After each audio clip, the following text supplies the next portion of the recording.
What is up, everybody? Hey there, everyone. Welcome. It is August 19th, Monday. It's Denise Salcedo. Welcome to the Watchalong. We are about a minute away from Raw starting, and I am literally just like barely making it onto the stream, everybody. I have had like a pretty wild day so far, but it's okay. I'm here and I'm ready to watch Raw with everybody. I still got to set everything up. So give me a second while I get this all going. Let's see. Let me present the screen really quickly. Sorry, guys. Technical. Can't show that. 1 second. All right, we're still. Raw hasn't started for me yet, so in the meantime, we're good right now. But guys, if you are here in the chat, please let me know if you're here in the chat. Leave your where you're from. This is the first time you're here. Usually I know mostly everybody who's here, so I'll know if you've been here before, but regardless, let's get some comments in here. Let's get this thing going. All right, so all right, we're still waiting for Raw to start, at least on my end. But Sheldon, thank you so much for the 5 DWO memberships, dude. As always, thank you guys so freaking much. And thank you so much to Sheldon. All right, let me get this volume going. Hey guys, let me know how you feel about this volume and make sure that it's good, because I'm trying to make sure that it's not too loud, but loud enough so that you guys hear it. If it's all good, let me know. If not, I can put it up just a tad bit higher. Actually, I just moved it up a little bit more. Let's see. I'm going to wait till everybody lets me know how the volume is on here.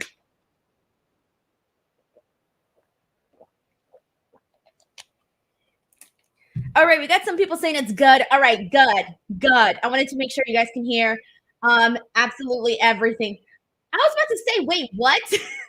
I got so confused right now when they were showing the Uber Arena in Berlin, Germany. I'm like, why are they already in Germany? I was so confused right now.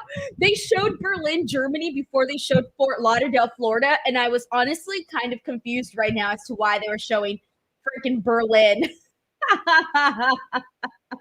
Oh my gosh, that's so funny. Oh my god, that's so funny. Alrighty.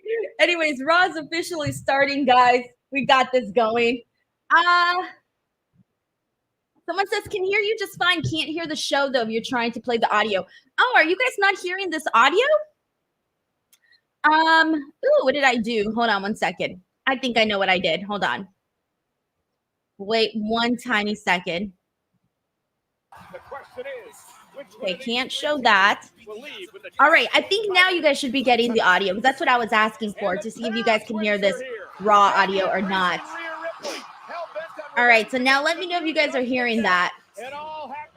I think you guys should be good now. I just had the wrong settings for a bit. Yeah, by the way, CM Punk was wearing a Cora Jade shirt. That must be very exciting for her. Okay, good. Everyone can hear it now. Woo! All right, yay! All right, let's do this. Good. All right, so we're kicking things off with Randy Orton here tonight.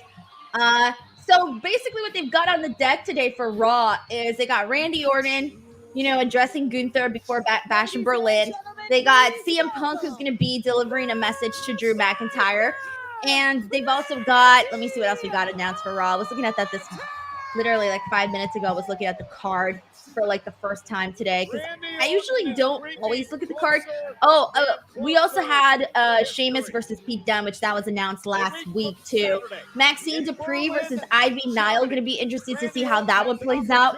And we're also going to be seeing Damage Control and Shayna Baszler and Zoey Stark. They're going to be challenging Alba, Fyre, Isla, and Isla Dawn for the WWE Women's Tag Team titles. All right, so that's pretty much what's been announced for the show. So we'll kind of see how it goes. But let's see what people are saying. Thank you so much to everybody who's already sending in super chats and stuff. John Taylor says, shout out to the hardest working person in wrestling media, Denise. Oh yeah, I was in Mexico this morning. No biggie, Salcedo. Thank you, John. I appreciate that. So I am kind of sick right now. So if you guys kind of see me and I don't look the same as I normally do, I've been sick since yesterday because I kind of got sick over in Mexico. Got the full experience, everybody. And yesterday was kind of an unpleasant day for me, but I think I'm feeling better now. I've been, taking my medicine and whatnot. I'm just severely dehydrated right now. So I've been like drinking lots of water and stuff. So if I seem a little out of it today, guys, it's primarily because I got the bug, guys. I got the bug in Mexico. It happens. It's a thing that happens over there sometimes, and it just happened to me, but it's okay. And yes, John Taylor, the good old Montezuma's revenge. literally. But I'll be okay. I'll make it through. I will make it through. I'm towards the end of it already. Yesterday was kind of not great, but at least today I'm doing a lot better. And so I left really early this morning, and I think my flight left like at 9:30, and I got back to Los Angeles by like 1 o'clock, and I got back to my house by 2 o'clock. And so from like 2 to like 4 o'clock, I was sleeping, trying to nap a little bit. And then at 4 o'clock, I got up, took a shower, got ready, and then literally did the live stream and announced that I was doing the watch along. So it's honestly been super go right now. So that's why, John Taylor, thank you so much for the super chat. Seriously. All that to say, thank you so much. Corey MacArthur also says, Denise has finally returned. You've been missed. I know. I was gone since Friday, but gone since Wednesday for the streaming, though. Corey MacArthur, thank you so much for hopping on in here and being part of this. Let's see. What does Randy Orton got to say to all of us here today?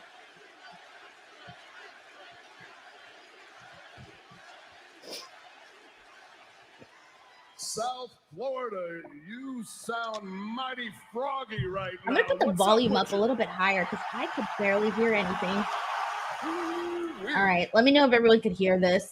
This should be good. Well, check it out. It's been a minute. Let's see what Randy has to say. So bear with me. I want to soak it all in. Ladies and gentlemen, welcome to Monday Night Raw.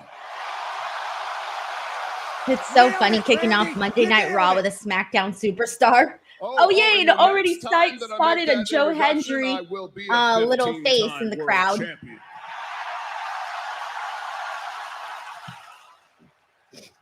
This match at the Bash in Berlin against Gunther, that's what it's for, the World Championship. And that is all it had to be about, the legacy of the world title, but Gunther decided to go and make it personal.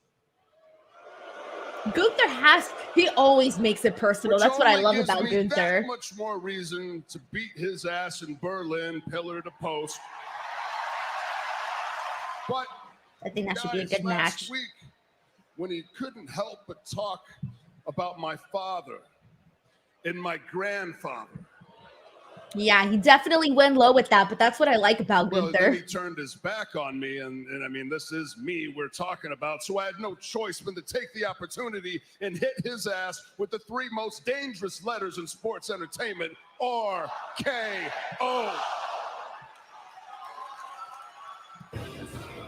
Oh, yes. Thank you so much for reminding me of this. DM Hung says Pat McAfee's final Raw for now. He will be missed. I know. I feel like I feel he's going to be going on and doing all of the football stuff that he does. So obviously, other career opportunities, which is fine because that's what happened last time too. But yeah, Pat McAfee is a whole lot of fun on commentary. So he's always going to be like missed because he does add more of like a cool little human.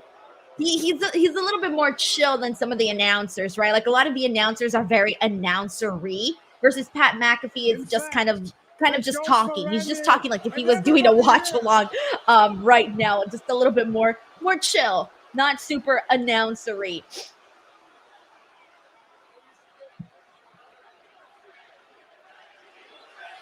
For those of you guys who are asking, yes, you are able to hear the live audio feed. And I did test it last week, and all is good, everybody, on listening to the audio feed here on YouTube. So we are A-okay with listening to the audio. Unless they randomly, tell me something, then I'll stop. But I've been told that I've been A-okay as of last week. So we should be good with hearing the audio for those asking.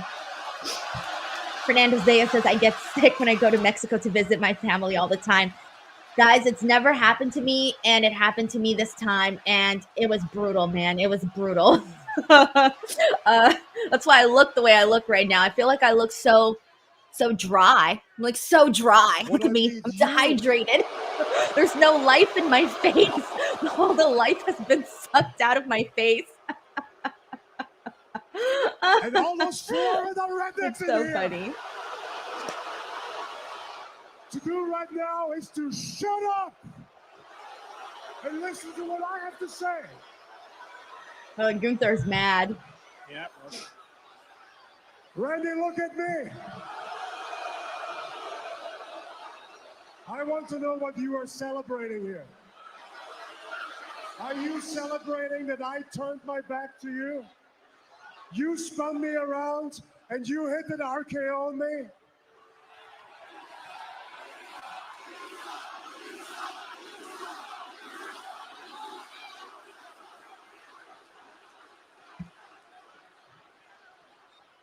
Well, Randy, celebrate it, because it's the only celebrating you're going to do. He's so savage. I love that about Gunther. Because with doing what you did last week, Randy, the only thing I'm waiting for him to hit Randy with some good lines here. Very personal. Yeah, I agree with Jay. Says Gunther is doing his job. I agree.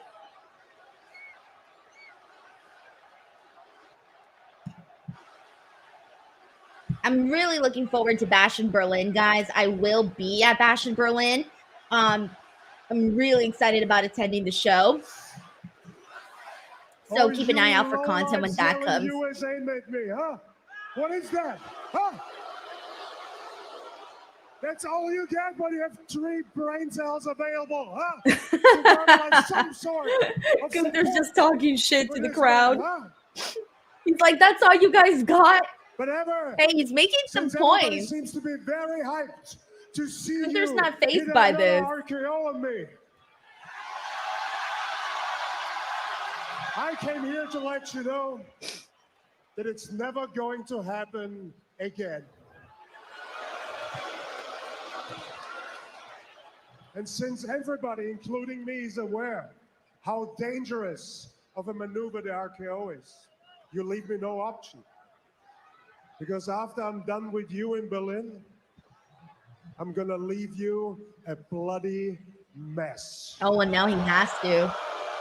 Once you say you're going to leave someone a bloody pulp or something, you absolutely have to. Randy, for what you really are. A very successful, yet very underachieving one-trick pony. Ooh, one-trick pony. Ouch. I wonder what Randy's going to say. It's not too bad, though. He called a one-trick pony. I was expecting worse from Gunther. Running your mouth. It's going to make it just that much more of an uncomfortable flight for you over to Berlin. That's going to be 8 hours, 8 whole hours up in the air, 35,000 feet altitude with a size 15 boot shoved directly up your ass. Long flight. And it gets better. That's a size 15 boot, double extra wide. Extra wide, oh God. You know what they say, Cole? Oh God, Pat McAfee. You know what they say, Cole? Oh, we know what they say. Wait a minute. Wait, oh, that's Ludwig. Kaiser from Imperium For a second, I was like, why does that look like a tinier Randy Orton? You don't think Randy Orton For like a split second, the dummy? Ludwig came behind Randy. Chop and Orton able to turn things around again. And now Kaiser from behind, chop block to the back of the I really like Ludwig Kaiser, guys. I'm so excited. So I've been seeing a whole lot about how The Undertaker has really been like vouching for Ludwig Kaiser. He kind of talks about him in all of these interviews and stuff. And that makes me excited because I'm like, I see it too, guys. I've been seeing it with Ludwig Kaiser. And I really do think he's going to be like, you know, something special in WWE. And I can't especially wait to see him feud with Gunther. Whenever that happens. That may be happening sooner, I think, than later. Sooner rather than later. Gunther was getting agitated, a bit discombobulated over the treatment by the over 13,000 WWE fans here tonight. The frustration building. Kaiser, though, even the odds for Gunther. Yeah, they were booing his Austrian ass out of the building because of the things he said about Randy. Randy's fodder. He's been incredibly disrespectful, and he's got Those kids left right when they were getting some TV time with the commentary table. I've always wanted to sit directly behind commentary where they're like showing the fans. When I was younger, I always really wanted to get those seats because I always wanted to be on TV and be those fans. I told you. All right, let's see what music's all about an here. end to the Celtic Warrior once. Oh, you get that? Oh, I get it. Yeah? Because that broke your skull must have damaged your brain a lot last week. But if you want to go with me, Oh, and then it was Pete Oh Dunne yeah, this is who when would Pete attack Dunne Sheamus smashed from Sheamus's behind. fingers The former cohorts, with they the do shillelagh. always Brutes and Dunne. I love that word, by the way. It's so fun to say. Frustrated with the Shillelagh. way that Sheamus Shillelagh. apparently treated him, and with a shillelagh. Shillelagh. I'm just gonna be spending the rest of the stream saying shillelagh. Fun word to Dunne say. would target the hand Oh, of Sheamus. And more on this story. Let's head back to Jackie Redmond. All right, let's see who Jackie's interviewing. She interviewed Pete Well, Dunne. thank Oh you no, so it's much. I'm Sheamus. backstage with Sheamus, and Sheamus, in just a few minutes, you're going to step into the ring with your former friend Pete Dunne, who this time last week, as we just saw, viciously attacked you backstage. I have to ask what your mindset is heading into this match, considering the state of your hand. See that hand, Jackie? Pete, don't call me Butch Dunne. Smashed you with my own shillelagh last week. Crazy, right? Some necking him. But tonight, there will be retribution. And I know Sneaky Oh Pete no, is every going to time I be hear the word straight for my retribution, I'm intercom. like, ah. But the truth is, this one-arm bandit has more miles on the clock and has been around the sun a few more. I still have a few tricks to teach these young Thundercats. But right now, I only have one question to ask.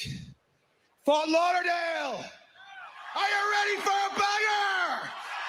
We're all ready for a banger. Come on, I think this match will be good. If they let them actually go out there and do their thing, Sheamus and Pete Dunne should have a pretty damn good match, by the way. All right, and while I wait for Sheamus to make his entrance, thank you so much to John Taylor who sends in a super chat saying favorite moment in Mexico. My favorite moment in Mexico this weekend was going to Arena Mexico. I did that on Friday night, which was so much freaking fun, guys. I don't know how many of you guys saw the like little videos and stuff that I was putting on Twitter, but I cannot begin to describe to you how loud that crowd was. And I don't know how to explain it because there was a lot of like match. It was like a 2-hour show, which was very nice because I like that they kept the show like very concise. Like it was very quick. Like you went in, I think you got like 5 or 6 matches, and then that was it. Like that was the end of the show. So it was like really good timing. The show didn't feel like it was too much or too little.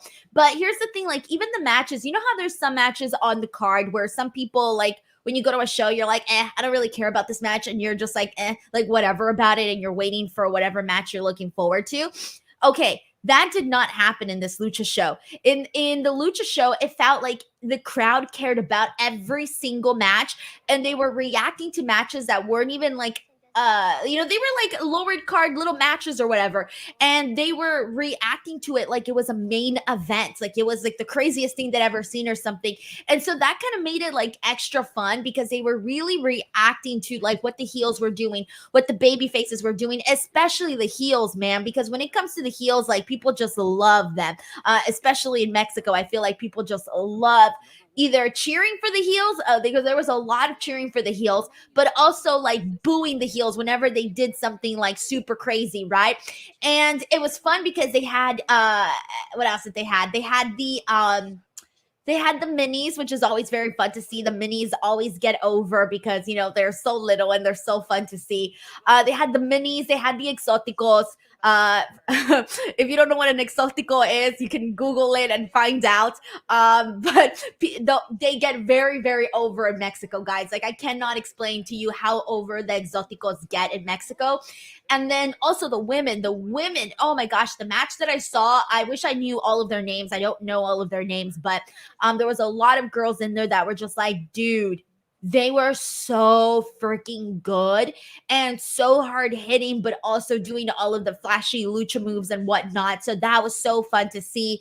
And let me think what else. And it was interesting too. Like there was a lot of little things that I was picking up on that I thought were very interesting. Like I thought it was interesting that a lot of the seats on the floor were, it seemed to me, to be primarily tourists. So tourists flock to these shows because of course they want like the authentic lucha experience. And so you get all of the tourists on the floor, and it seems like a lot of the locals are like on the balconies and stuff. And the reason I say that, because so this was interesting. So before I got to the show, I wanted to buy my seat on Ticketmaster. However, on Ticketmaster, they were only selling balcony seats. So it seemed to me like all of the seats, all the floor seats were sold out, right? At least that's what you think. But then when you get to Arena Mexico, it's so interesting because you get to Arena Mexico and they have a box office, right? And then right next to the box office, they have all of these policemen, and they're there to like check people before you go in. But then there's all of these, what I would call scalpers outside of Arena Mexico. And they're basically trying to get you to buy tickets. And so they come up to you and they're like, do you want a ticket? Like this ticket is better than what you're going to get. We have really good seats, right? So they're trying to sell you better seats. And at first we were like, okay, this is probably a scam. So we go to the box office, and the box office is only selling balcony seats. They don't sell floor seats, right? But the scalpers are selling the floor seats. So we decided to take a chance and go to the quote unquote scalpers and get the tickets. And at first I was like, okay, we're either going to get scammed or this is legit, right? But we decided to do it because in Mexico, obviously it's not a lot of money. So we were like, okay, if we get screwed out of $40, is it really that bad? Probably not. So let's give it a chance. So we got the tickets from the quote unquote scalpers, which I don't even think that's what they're called at all there. And the tickets were legit. We got in, they sold them to us right in front of the cops. And that's how I basically figured like it was pretty much legit. So what I think that they do is I think they save the good tickets for the tourists because they're expecting the tourists to pay more money. So because they expect the tourists to have more money. So I feel like they save the good seats for the tourists who are just passing by the area and, to get seats to an authentic lucha show. And so I thought that was really interesting. And so I had already had balcony seats, but then instead I just bought the better seats. And, I thought that was really interesting, but also I wouldn't be surprised if it's CMLL doing it themselves. That's just my theory. I theorize that they're doing that just so that they can get better ticket sales and make more money by getting more money out of the tourist. Who the hell knows? But it's also really cool because let me put the volume back on because Raw's back on. Bang! But it's also really cool because they have like a bunch of like merchandise stands on the outside, and they have like restaurants and little things. So it's a very, very lively outdoor experience, and then also a lively indoor experience once you actually get to the venue. And it's really, really old, but it had great Wi-Fi. I had better Wi-Fi in Arena Mexico than in so many other modern buildings that I've been in. And another cool thing is, by the way, Pete Dunne's coming out. Another cool thing is that they have an usher that walks you to your seat. So everybody gets walked to their seat by an usher. And you obviously have to tip the usher. You have, that's like a little extra way of them making money. But I thought that was interesting too. So there was a bunch of just like little things that I found that were very different from how we do things over here. So that was kind of a cool experience just to see how everything is done. But thank you so much. Okay, people are saying I have it a little too loud. All right, I lowered it just a tad there. John Taylor says, is there air conditioning in Arena Mexico? It wasn't hot in there. It just felt normal. I don't think there was AC, or I don't know if there was AC, but it felt fine to me. Like I didn't even think of the weather while I was in there. For a long time. And I'll tell you what, when a human like Pete Dunne holds grudge, I think can certainly fester. All right, here we go. We are back, and we are watching Pete Dunne versus Sheamus. So hopefully this is good here. in a triple threat match for an opportunity. David Capelin sends in a super chat saying, I loved your Ronda interview. I thought she was charming. What was your takeaway from the interview? Was that the first time you spoke with her? Oh, thank you so much for watching that, David. I was very thrilled to get the interview with Ronda Rousey because, you know, regardless of how people feel about her, she's a big star. She's a big name. So the fact that I was able to get Ronda here on the channel was a real huge deal. And she was very, very lovely, guys. Like, she was very nice to me. Her publicist was so amazing. One of the best publicists I have truly ever worked with. Like ever. Her publicist was amazing. Like, I wish all publicists were like Ronda's publicist. Like, she's so freaking sweet, so nice, very helpful. And she really went out of her way to make the interview possible. So I really liked that. But Ronda herself, though, she was she was so nice. Like, we hopped in and the first thing we were talking about was her audio. We were talking about her setup. And so I went into the interview like right away. We were talking about other things. So it kind of made it like a lot easier to go into the actual interview and to sort of, you know, be comfortable with talking about things. I do wish, of course, that I had more time, but I was only given, you know, 20, 25 minutes. And I think I ended up going over. So I tried not to go over. And so yeah, of course, I wish I had way more questions planned that I wanted to ask her, but I ran out of time. So there was a lot of things that I didn't get to. So I kind of had to like, how do I say this? Sort of like not edit myself, but I had to trim out a lot of what I had planned to talk about with Ronda just so that I can get things within the time constraints. So yeah, but you know what? It's up there. I was very happy with it. And yeah, I feel like we could have done like a whole extra hour because she was very, very talkative. Like, I could ask her a question and she would talk for like 2-3 minutes. And so I would just let her, you know, do her thing. And so that was really great because my favorite interviews are the ones where I ask someone a question and they can go on and talk about their things because, you know, that's how you get good stuff. My least favorite interviews are when I ask someone a question and they give me like a 10-second answer because, you know, how much more can you say off of that? So I thought she was really easy to talk to, very conversational. And I think you guys can tell in the interview basically that she was, you know, very comfortable and very talkative, and she just wanted to, you know, talk about what she had been doing and what she had been working on. So yeah, so thank you so much, David. I'm so happy that you checked out the interview with Ronda Rousey. I really appreciate that. Are we going to commercial again? Bro, the match literally just started. All right, guys, we're back in commercial. Oh, man. I was literally expecting to, like, not be in commercial so fast, but it's fine. All right, let's see what else we got here. We got Sheldon Jackson, who says, Denise, thoughts on Zack Sabre Jr. winning the G1, cashing on October 14th instead of at Wrestle Kingdom. Fun fact, Zack Sabre Jr. is the first British wrestler and second foreigner to win the G1 after Kenny Omega in 2016. So Sheldon, I saw the news because I didn't get to see much of the G1, but I did see the news that Zack Sabre Jr. had won, and I thought, oh shit, that kind of made me want to go out of my way and watch some of those matches. Because I don't know, like, I think the fact that Zack Sabre Jr. won, and he's such a different kind of a wrestler. And I know that some people, you know, some people don't like Zack Sabre Jr. because maybe they don't get the style or they don't like to watch that particular style.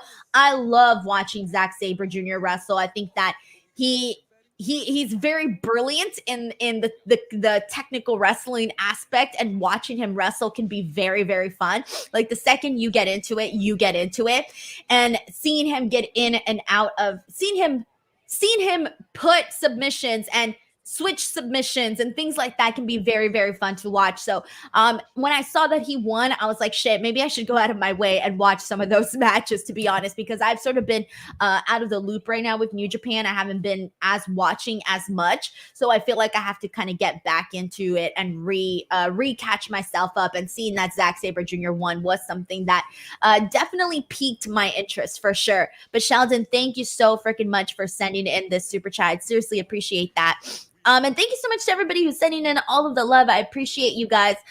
Seriously, so freaking much. DM Hunk has asking me about Stephanie McMahon. So I've interviewed Stephanie 2 times. So if you go on my channel, there are 2 interviews with Stephanie. One of them was at the ESPN Humanitarian Awards, and I got like 3 questions in. It was like several years ago. And then the other one was like right before WrestleMania was supposed to be in Los Angeles several years ago. And again, very, very quick interviews, guys. When it comes to these types of events, you guys know it's very go, go, go. You get a person for like 2-3 minutes, and then it's like bounce, they're off to the next person. But that's definitely somebody that would love to like sit down and like actually chat with and get more time. I think that's one of the things that I struggle with the most personally. Like, I get interviews and, you know, I get my content and I post it up, but I would definitely like more time with a lot of people. Like, a lot of my interviews tend to fall on the short side. And that's kind of funny because I'm also short. All right, sorry guys, I'm delusional right now. In case you guys missed it, I'm not 100% right now. So I'm all over the place. But anyways, so a lot of my interviews fall on the short side, and I definitely want to have more time with people when I chat with them. And so that's why I was happy that I got Ronda for 25 minutes. I was like, oh, this is great. Of course, I would go longer with her, but yeah, this is great. And I'm still trying to get some other interviews, guys, but you know how it is. You got to really be you got to be on it. You definitely have to be on it. And I'm hoping that I can get some good stuff in Berlin. All right, we're back with Raw.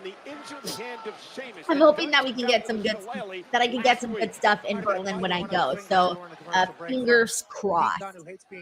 Oh, thank you so much to John Stamey, who's a DWO member for 1 month. He says, can I just say you're awesome, Denise? Thank you so much, John. I appreciate that.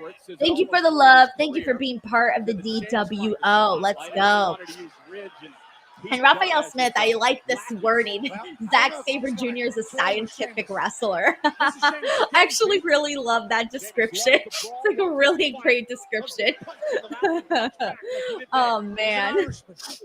Joseph Dosa says, even though you're 100% Denise, thank you for doing the watch party.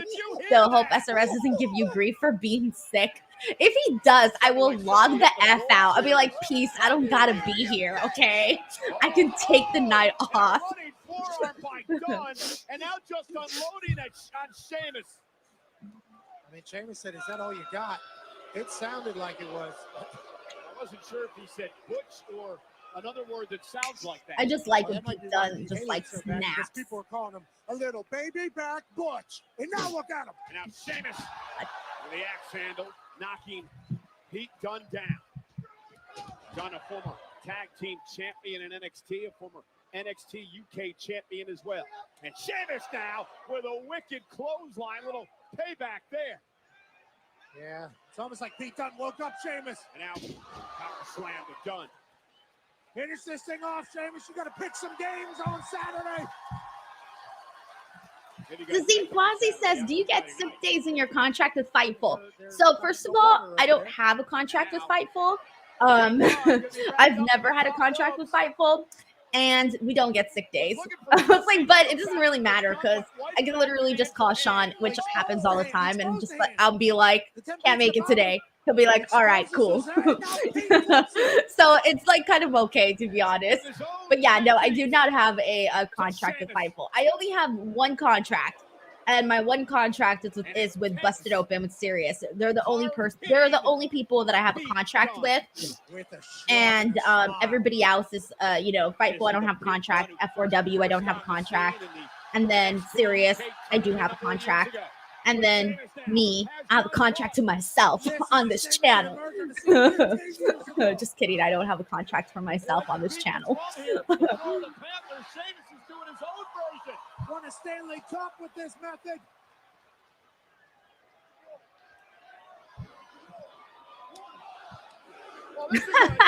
Denise said, I mean, I just Denise just loves working with Sean so much. No, I literally contemplated today. I thought about it. I thought about messaging Sean and being like, yo, I can't make it today.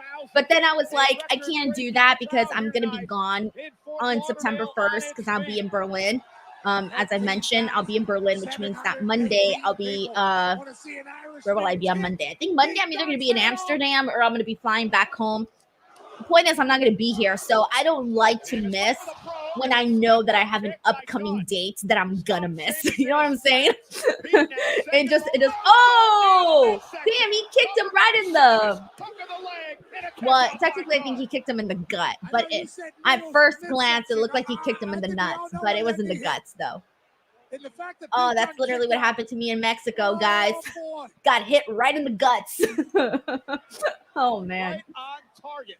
Oh, God. And now, Yeah, I was so bummed out, though. on his shoulders. Oh, let's see.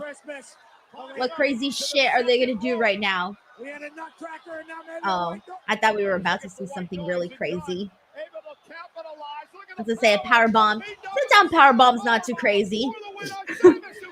It's a cool move, but it's not too crazy. So I don't think Pete was able to catch that as cleanly as he would like. His legs kind of held up Sheamus, protect him a little bit. But Laura says, have you interviewed Triple H? Yes, actually, I have. Several years ago, I interviewed him. Oh, I actually interviewed Stephanie 3 times. I'm sorry, not 2 times, 3 times. Because the time I interviewed Triple H, it was Triple H and Stephanie, but that was several years ago. It wasn't for my channel. It was very, very short. It was like 3 questions. And I actually did not like my interview that I did because I was still very, very green when I had that interview. And I just felt like I could have done a better job. So I wasn't too proud of that interview, to be honest. But it's fine. That was several years ago. Oh, damn. I don't think I've ever seen that before. Like someone getting their hand like right into the into the freaking padding. That was cool. I don't think I've ever seen anything like that. He like literally trapped his hand in there and then kicked it, but then he still came back and hit the bro kick. That was unique, actually. At least if it's been done before, I didn't see it. So good for them. I like when we see something, a little bit different. He made one slight error, and Sheamus capitalized. Yeah, that was cool. That was very, very cool.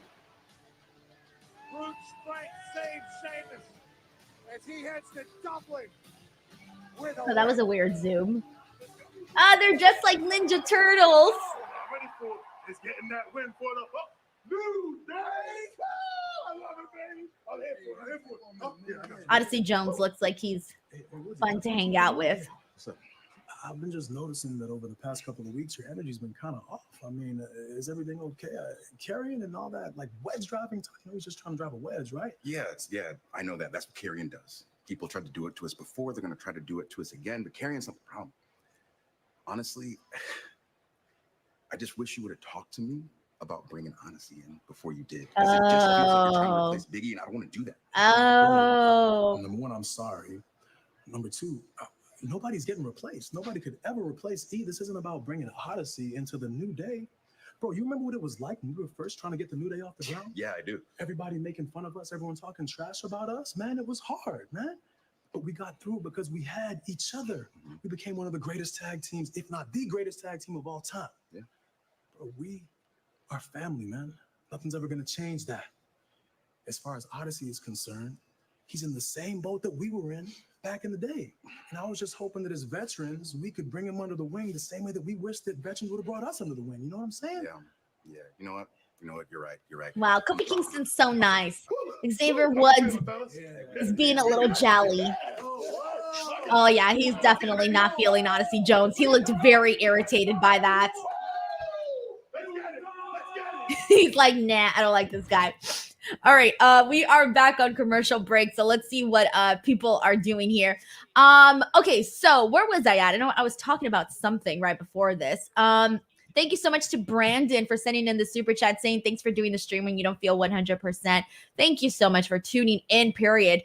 Taylor Cannon says, Denise, what's up? Hope you're doing well. Nice to see you, Taylor. Thank you so much for hopping onto the channel and for also sending in the super chat. I'm feeling okay. I think that this week is going to be a fun one for sure because we got All In coming up this weekend, which is going to be cool. Reg and I will be here doing a watch along on Sunday. So make sure you guys tune in for that. And then the next week, I'll be gone for Bash in Berlin stuff. So I'm very excited. I feel like the end of the month is going to be a cool one. And then I haven't decided if I'm going to All Out.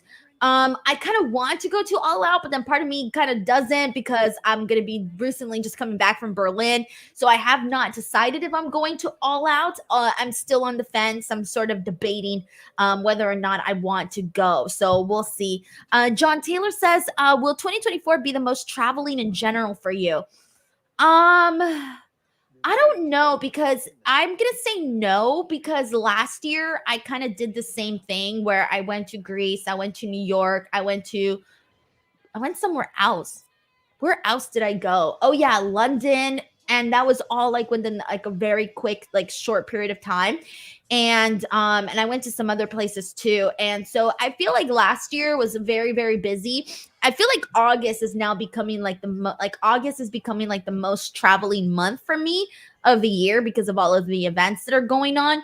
But yeah, I think it's kind of been a tie between this year. I think I traveled more last year. At least it felt like I traveled more last year. Plus, I used to go to all of the AEW shows, and there were a couple of AEW shows that I didn't go to or that I'm not going to this year. And like I'm not going to All In. And there was another show that I didn't go to either. I don't even remember which one it was. But before I was going to all of them, but now I kind of just trimmed it down because as you guys know, they've added more shows. Of course, when they had 4 shows a year, it was super easy to go to all of them. Now that there's more shows, it's a little bit harder. So now I kind of have to like pick and choose my moments and see which shows I want to go do and which shows are, not, that it doesn't cost a lot of money to go fly over there or, stuff like that. So I try to take all of that stuff into account whenever I decide whether or not I'm going to go cover something. And yeah, so that's what's kind of bummed. So I went for this weekend, I didn't get any of the content that I was planning in terms of getting for a AAA guys because I got sick at the show. So that's where I got sick, everybody. I got sick right before the Triple Mania show.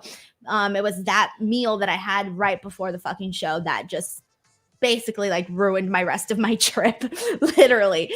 And so I got sick at AAA. I was feeling better towards the end of the show, and then it just all came back. And then I was sick all of yesterday. I had to cancel all my plans yesterday. I was supposed to go to the pyramids and I was supposed to do all of these fun touristy things. I made sure to stay an extra day to do all the touristy stuff, and I ended up spending the whole day in bed in a hotel. And literally I was like in and out of consciousness for a whole freaking day, just laying there. My husband was there with me, but I told him to like go out and have fun because I did not want him sitting in a hotel watching me sleep. So he went and he caught another lucha show at the end of there was a lucha show yesterday at 5 at Arena Mexico because they're earlier on Sunday. Sundays is like the family day. It's like they want families to come to the lucha show, so they start a lot earlier. So he went and he did that, and I just slept in the hotel, and that was literally it. But I was super dehydrated, and it was just like, ugh, this is shit, literally. But but yeah, so I'm definitely feeling better now. For sure. I was very nervous about today because I had a flight and the last thing I wanted to do was be sick on an airplane. So thankfully, I was okay and all was fine. But let's just say, guys, it is true though. You can get sick in Mexico. I've experienced it now. I can tell you guys it's legit. It happens. Thankfully, this is like the type of thing that lasts 24 to 48 hours. So I'm hoping that by tomorrow, I got some what is it? Oh my God, some pep in my step. I was trying to think of the saying. I was like, what the hell is the saying? The spark in my step? What is it? I'm trying to get the pep in my step back. All right, Larice Johnson just became a brand new DWO member. Let's effing go. Thank you so much, man. Always nice to see new members being added here. So Larice Johnson, thank you so much for the love, man. So yeah. Justin Bosa says that's cool that Denise and Reg are doing the watch party for All In when you guys go into your thoughts on the after show right away, then on the same stream. Yes, so I think that'll probably be the easiest thing to do is stay on the same stream. So we'll do the watch along, and then after the watch along, I'll do like a reset. And but we'll be on the same stream. We'll just act like we're starting new. and then get into the actual podcast version of it. And then I'll clip out the podcast and post it as a video for those that do not watch the whole thing. So that way people won't go on and be like, oh my God, is this a 4-hour review? No, it's not. I'll clip out the actual podcast version and then post it up as a video. So I'll make sure to post both of those things in the same link. So that way people who are already part of the watch along, they just hop in. And they just stay there. And then people that want to watch the review can just hop in and it'll be fine. So we'll do that. I've never done that before, so we'll see how it happens. We'll see. I will continue to break everyone.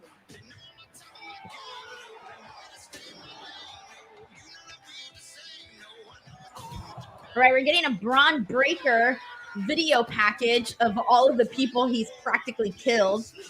We still haven't seen Ricochet, by the way. We're still expecting him at some point to turn up in AEW, so we'll see when that happens. You, my friend, are next on the list.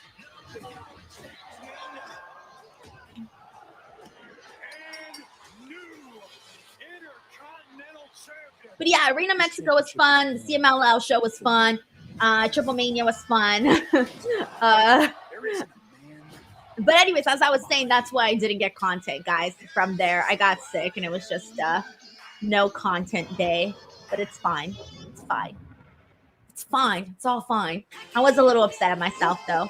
I was upset at myself because, you know, you guys know me. I love to get my content, and when I don't, it just kind of like irks at me. But hey, there's some stuff you just can't control. Ooh, what story are they talking about? Oh yeah. The Ivy Nile Maxine thing. That was fun. I don't think you should be out there tonight. I still can't get over how tall Maxine looked in that particular.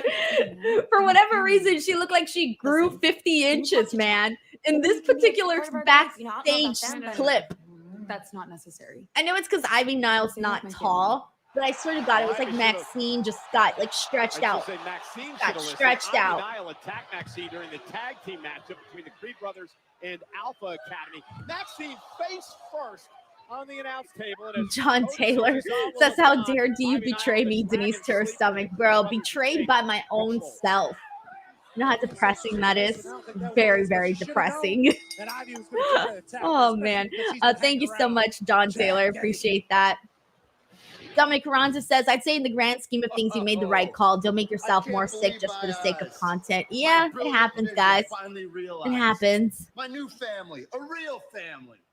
American made.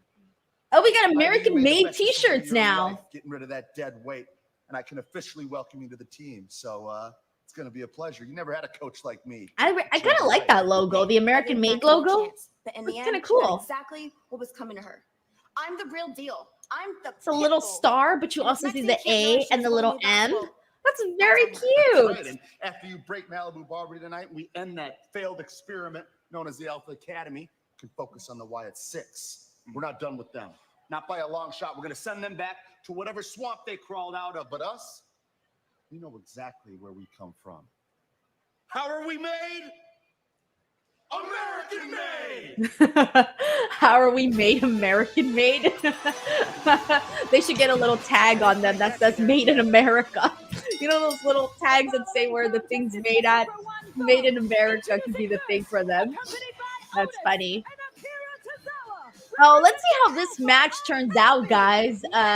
Maxine and Ivy Nile. Let's see how it turns out.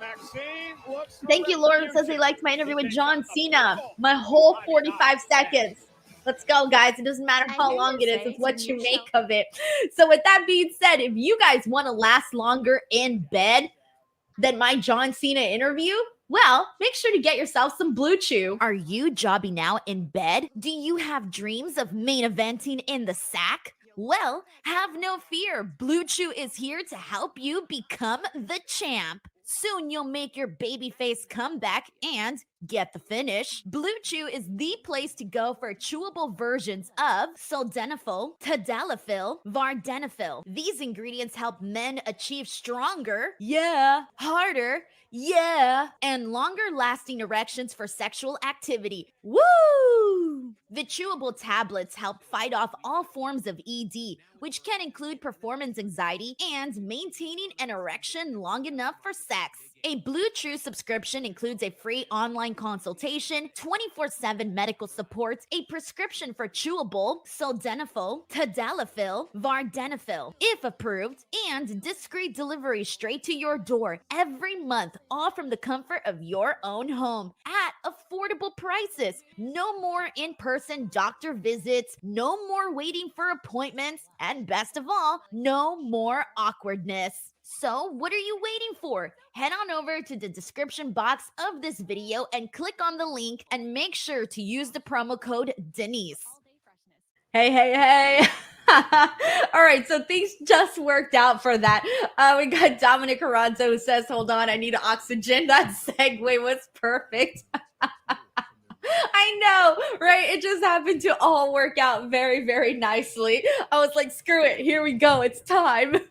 All right, guys. In the meantime, we're in a commercial break. So let's see what people are saying. Send in some thoughts. Let me know what you guys are where you guys are from. I know some people here, from different parts of the world, so that's always very fun to see. But if you're new here or anything, just let me know. Let's see what we got here. This is from Corey MacArthur. Thank you so much to Corey for sending this in. He says, what are you and Reg titling the watch along? Cali Forehead is all in. Sounds good to me. Let's effing go. Cali Forehead.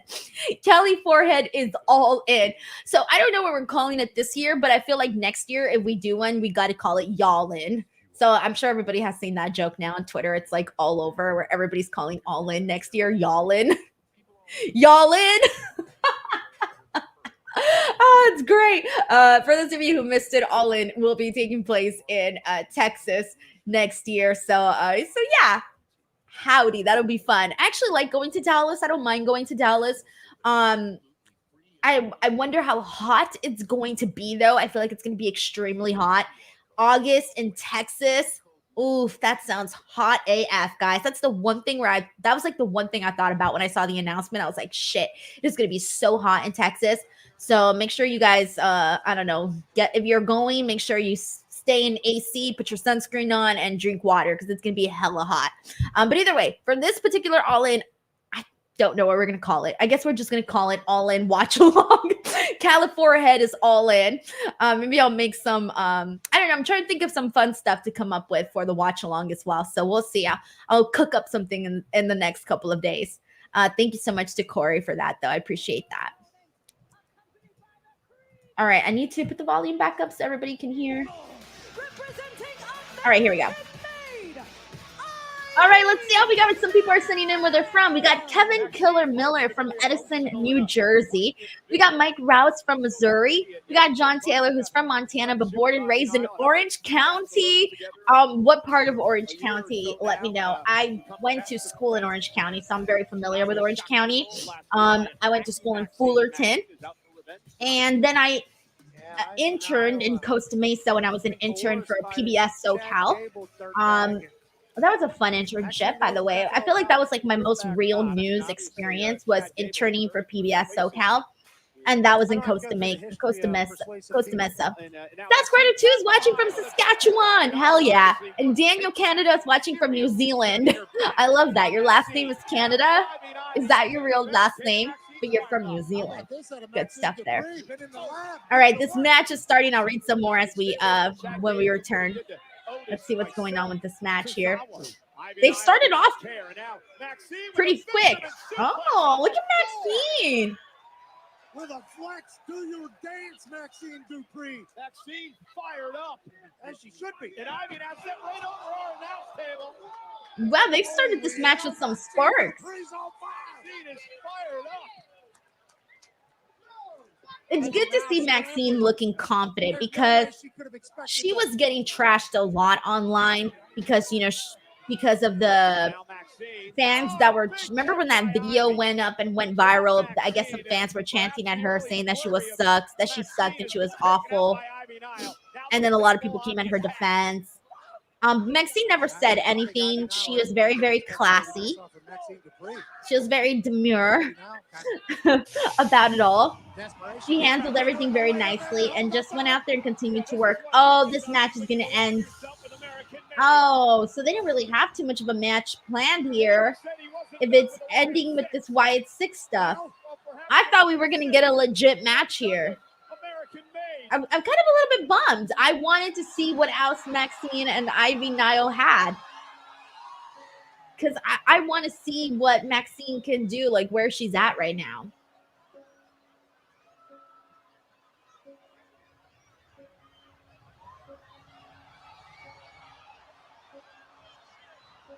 Ivy Nile's getting punished for betraying a friend.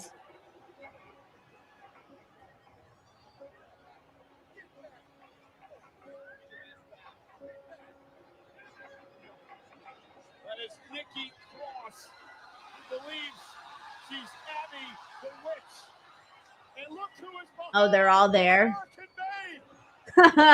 Dang, she just jumped her. Turn on the lights so we can see the brawl.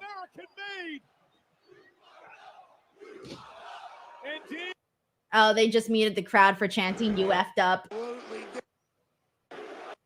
Yeah, that's what the crowd is chanting. "You effed up," so it's being muted. Like, it's too late, NBC. We've already heard the "You effed up" chants.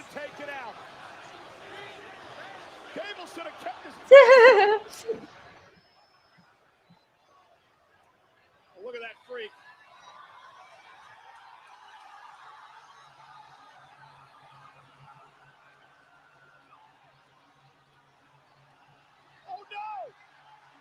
Oh, he's about to get the Sister Abigail.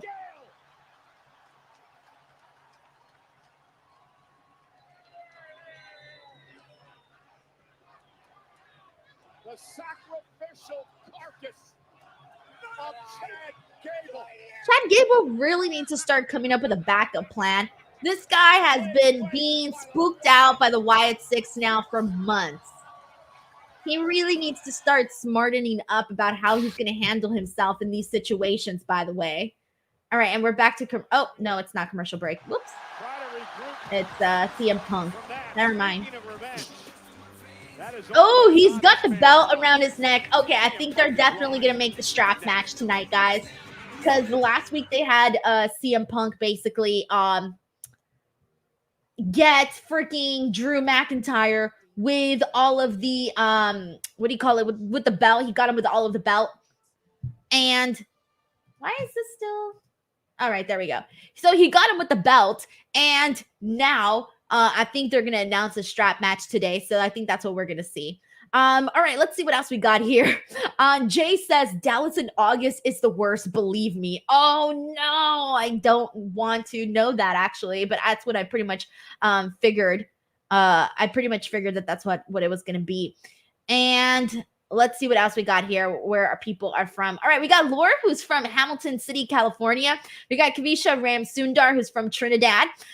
We got Jay Hunch, who's from Cleveland, Ohio. Yeah, you guys need to lower your hotel prices, by the way, over there. And let's see what else we got here. Joseph says, man, it's 108 here. It's ridiculous. Ooh, where are you from, Joseph? That sounds like it's definitely a lot. We got Kavisha from Trinidad. Shul from Hull, England. Philip Honor says it's pretty cold here. Bart said no. We got Tola Dukes here from Waukegan, Illinois. I don't even know how to say that. But he says it's from Adam. That's where Adam Pierce is from. Okay. I love fun facts like that.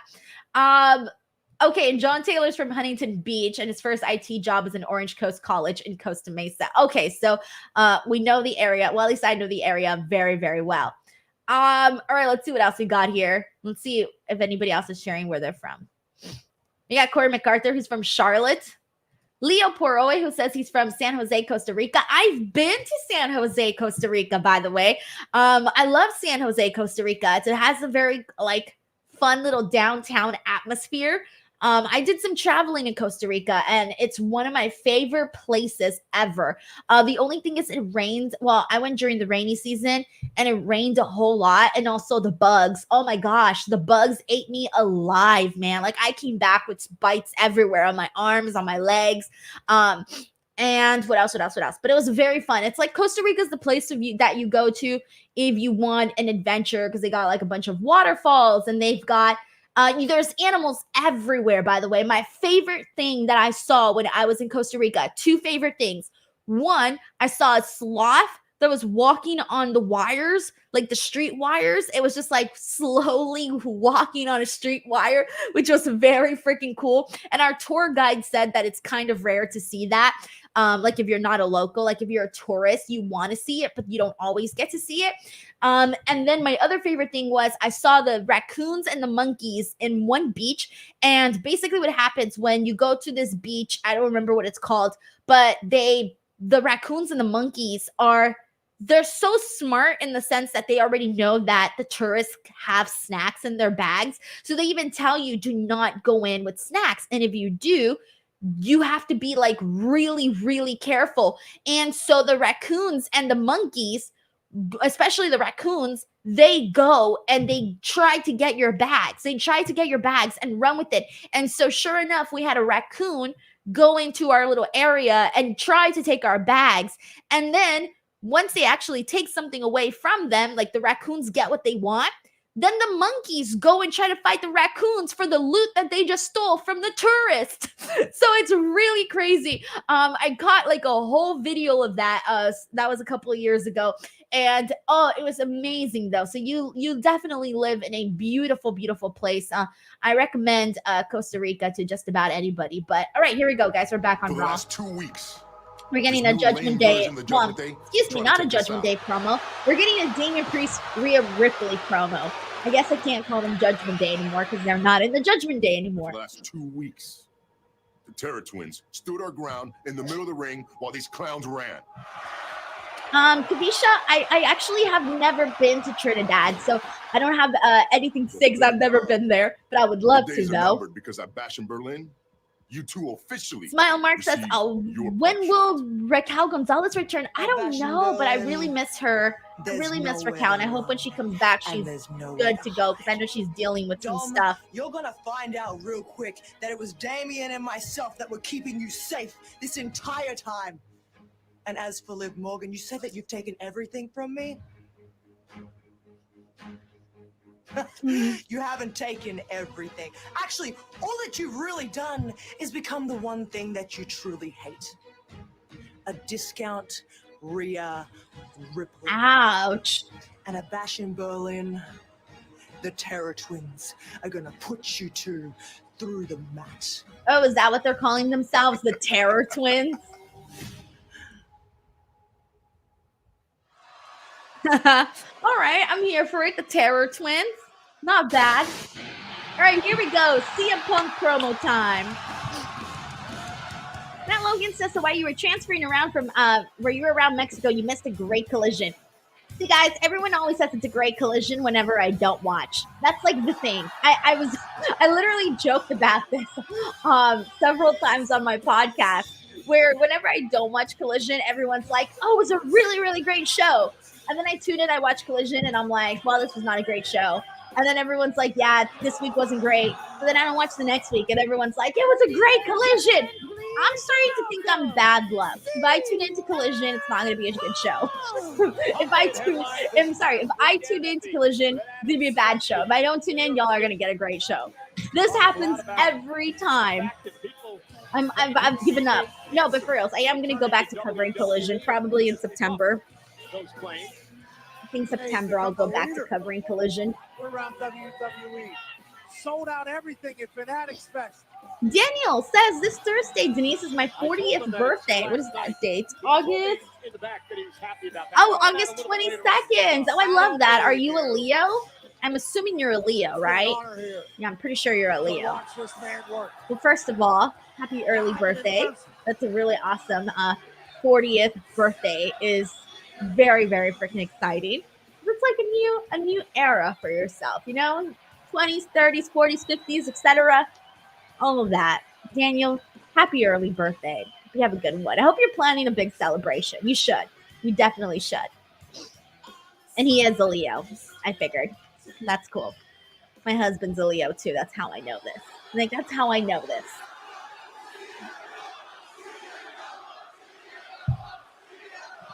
All right, let's see. I'm pretty sure Punk's gonna announce this strap we got match. a lot to get to, but is it great to be alive in South Florida on a Monday night or what? Happy birthday! Before we get started, I just want to say congratulations. I was like, wait, who is CM Punk telling happy birthday to? I'm guessing he probably saw a sign or something. I know Roberto Luongo's in the house. It's good to see him. And how do I look? My hair look okay? These bags under my eyes are getting a little bigger, right? Why is CM Punk talking about the bags in his eyes? Let him have it. Come on.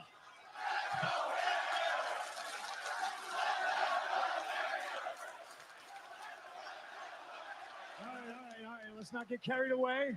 I didn't get a whole lot of sleep last night because I have very exciting news. And I lie awake in bed at night staring at the ceiling, excited to come here and share this news with you. But before we get to the news, before we get down to business, can I tell you a story? What story are we gonna get? Story time with Phil. Phil. Derailed this entire thing if you said no, so I appreciate you. Thank you very much. This weekend, I spent some time in New York City at a little event called Fanatics Fest. Somebody in the green room in between signing and taking pictures with a lot of you lovely fans, they asked me about this hot streak WWE is on right now, selling out buildings all over the world. And they asked me, why do you, CM Punk, think you're on such a hot streak? And the answer is easy. It's you. Why are we on a hot streak? It's you. It's you animals up in the 300 level. Why are we on such a hot streak? It's all you freaks right here. Live and in living color. Freaks? That's Tony's word. And I met Sorry, a when I lot think of great freaks. fans.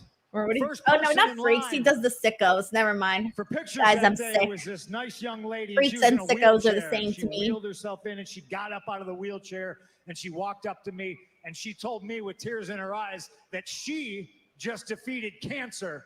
Mm. And that somehow little old me was a source of strength for her during her battle. And it makes me think of my friend Chad Gilbert or Luke Kohler from Sick of It All, both currently fighting cancer of their own. And then I met a young lady from Taiwan, said she flew 15 hours just to take a picture with me. 15 hours just for maybe 15 seconds with CM Punk.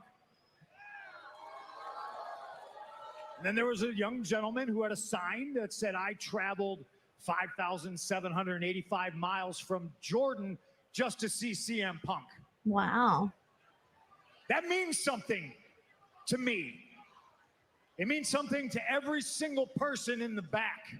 But it really means something to me because I missed you guys for 10 years. So I get excited to come here to Florida for the first time in a very long time to share with you some news. So crazy that he was gone for 10 years. It's fans like you. Wow. That drive me. It's fans like you that take the time. Yeah, I'll take it. He was just such a long time. Why are we on And it such felt a hot normal streak? at one It's point that because of CM the Punk was love. just away It's from because when wrestling. fans hand me So weird to think about all the bracelets time that they went took by. the time to make. Maybe insignificant to other people. Maybe a Taylor Swift thing, but let's face it, I'm Taylor Swift for men. Yeah! We got a Taylor Swift mention! Bracelets like these, made by fans like you. And yes, it is a Taylor Swift thing. Exactly like a bracelet. Yes, it is. That For those of you who McIntyre don't know, took it is off a my Taylor unconscious Swift body thing. when he jumped me in my hometown. Oh, I of need a Chicago, tweet. Illinois. I need a tweet.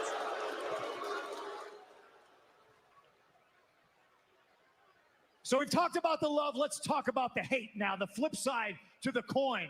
Drew McIntyre. Well, Drew says he hates me. Wants nothing to do Sorry, with guys, me. I got to tweet this Got out. the victory at SummerSlam and wants to wash his hands and walk away. But he made it personal.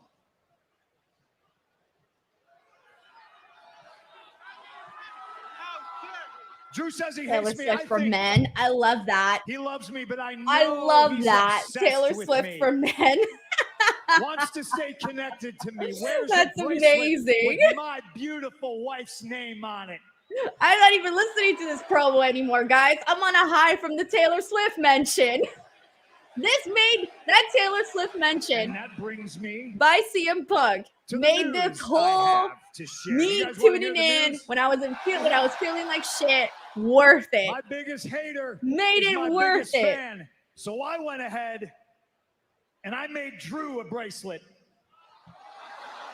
And I talked Don to Taylor Adam says Pearce. CM Punk talking let's Taylor Drew's Swift just chicken. cured Denise. Saturday, August 31st. For reals. Oh my Berlin, god. Germany, Bash in I love Berlin. it. I'm so happy. Strap match. I'm so happy.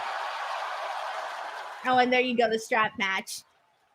And for the uninitiated, that means I will be tethered to Drew like he wants so bad to be attached to me, wrist to wrist. And you have to carry your opponent's carcass to all four corners and touch each turnbuckle to win. But that's not why I want a strap match. I want a strap match so I can whip this bitch. Oh, damn. Feisty. And I can take my bracelet back. And I can leave Drew with lasting scars, which he will never forget the name CM Punk. Oh, here comes Drew. A strap match in Berlin. Taylor Swift for men. I'm still laughing about that. Taylor Swift Got for himself in men. some hot water now. Adam Pearce making good decisions. Color me shocked. And look at the Scotsman.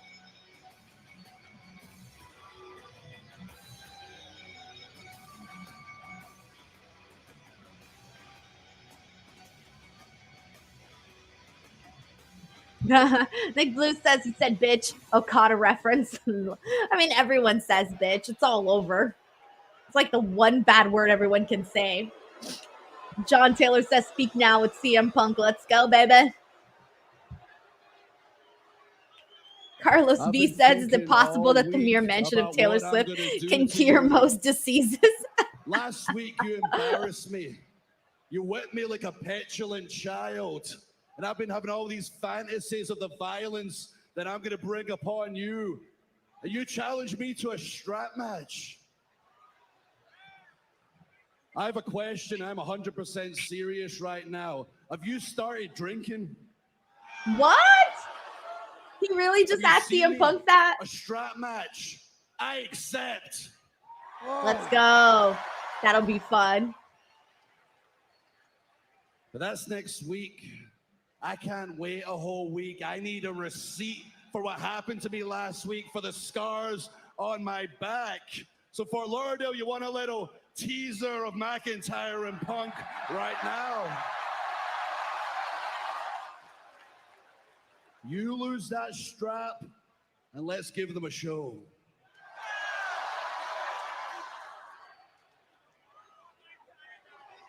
Lose the strap.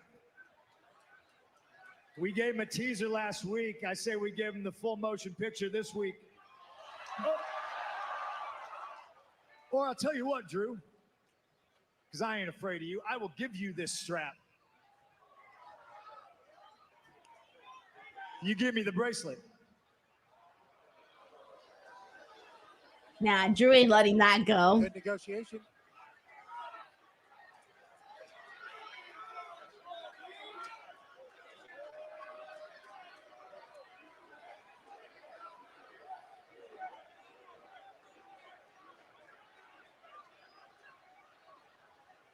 Is he going to give that bracelet back, Cole? No. You're a liar. Last week you lied so you could attack me from behind. You're a hypocrite. I give you the bracelet. Try to get in that ring. You'll whip me like a dog. Not a chance. And besides, April and Larry are much safer and happier at home with Drew McIntyre.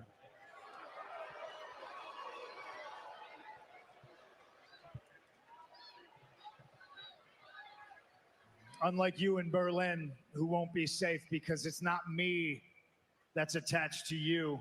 It's you that's attached to me. Pat, it's going to happen a week from Saturday. Bash in I feel like they Berlin. need to get Those physical two men again. Are going to be tied together with a leather strap. I felt like this ending of this promo needed a little physicality. The hell out of each other in Berlin. Felt like it just ended, you know? Damian, I didn't want it to just like end just like that. Chance against us at Bash in Berlin. You must be. Wait, out of Liv your Morgan mind, has a because Rhea we are the Ripley most shirt? dominant Hold on, I need to get a good look at couple that. in the history of WWE. Oh, it's Rhea being like And besides, sad no over what nice happened at player SummerSlam. on Dunne and gets away with it. She's wearing a at Bash in t-shirt of it. Berlin, it'll be us on top, which is exactly where we like it. Oh. Not Naricita again. And you know what, Damian? That's I their don't wanna thing, wait guys. for Bash in Berlin to get my hands on you. I want to go one-on-one with you tonight. Because I'm not the same Dominic Mysterio that you used to boss around. So why don't you leave Rhea in the back? I'll leave Judgment Day behind. I won't even have Liv. You go one-on-one with me. That's if you're man enough. Why do you do that? I think Liv is. It's a new day. Yes, it is. All right, here we go, guys. We're getting Dom has to have a new day coming up next. That's funny. One-on-one? Okay. He's Dom. I mean, that's. Yeah, we got the nose kisses again, guys. I hate those. Makes me feel weird. Like, ugh. The team of Odyssey Jones and the New Day. Hey, Pat. All right, let's see what happens here. We got Crazy Cool. It says Austin Creed turn tonight. Oh, probably. Kofi Kingston and Xavier Woods and gear See what else we got. Michelangelo and Donatello and Roman Reigns in an outfit. Tiger Claw Gaming says from the most interesting feud in wrestling to the least interesting couple in the history of the world. Who? Liv and Dom? Inspired by his outfit. I actually like Liv and Dom. They're kind of fun together. He looks good. I'm not really looking forward to the New Day and Roman Jones versus the Final Testament. This stuff always tends to like just not land well. It's just like a part of the show, but it's not really like anything good. And every week I tell myself like, oh, maybe this is the week that it'll actually be good, and then it's totally not. So that's kind of what happens here. All right, let's see what people are saying, guys. Send in some thoughts. What's going on? What does everybody got going on this week? Anything fun? Let's see what the comments are saying. We got Paul Morales here who says, hey, Denise, I worked inside the food court at Cal State Fullerton. Both Togo's and Busy Bee. I don't know if they're still inside there. I think there was a Togo's across the street from Cal State Fullerton. Busy Bee, I don't know Busy Bee, but then again, that was several years ago when I was in school there. I was in school there from 2010 to 2014. So I don't know when you were there. But I think I remember Togo's being outside, like across the street, but I never went to Togo's for whatever reason. I never went. I know for sure there was a sandwich shop, or was it not Togo's? There was a sandwich shop across the street. I just don't remember the name of it. It might have been Togo's, but again, I never went. I never went at all. But thank you so much to Paul Morales, regardless, for sending in your thoughts here. Jay says chicken nuggets running wild for Dirty Dom. Oh, speaking of chicken nuggets, I had chicken nuggets today for dinner. I was kind of craving them, so I totally had chicken nuggets. I was very happy though. Okay. Paul says the Togus was across the street from Fullerton College. Okay. Oh, wait, you're talking about Fullerton College. Okay. See, I didn't go to Fullerton College. So, however, I did have a cousin who went to Fullerton College, though. But I don't really know the area too well there, though. Fullerton College area. I know I went there like maybe 3 times, but I don't really remember too much from Fullerton College. But okay, that makes more sense now. So then the other restaurant that I'm talking about from Cal State Fullerton was totally different, something else. Oh shit, I forgot to mute the commercials. Whoops. All right, I'm supposed to be muting these commercials and I completely forgot. All right. Anyways, let's see what else we got here in the chat, guys. Let's send in some thoughts, see what people are saying. Let's see what's everyone going on here. Anyways, in the meantime, while we get some comments going, Netflix recommendation for those of you who are really into documentaries.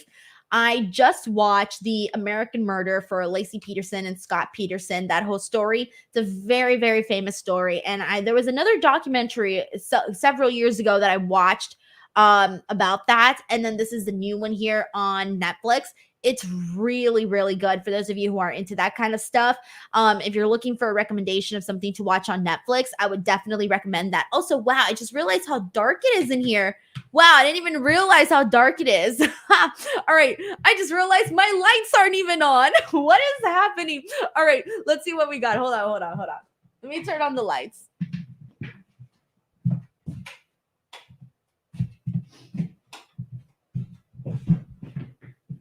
Wow. I was really out here with no lights at all and didn't even realize it till like forever. It just got dark so fast. Like so super fast. All right. Let's see what we got here. Darkwing's asking if I have any games this week. No, I don't, but I promise there'll be back some tomorrow.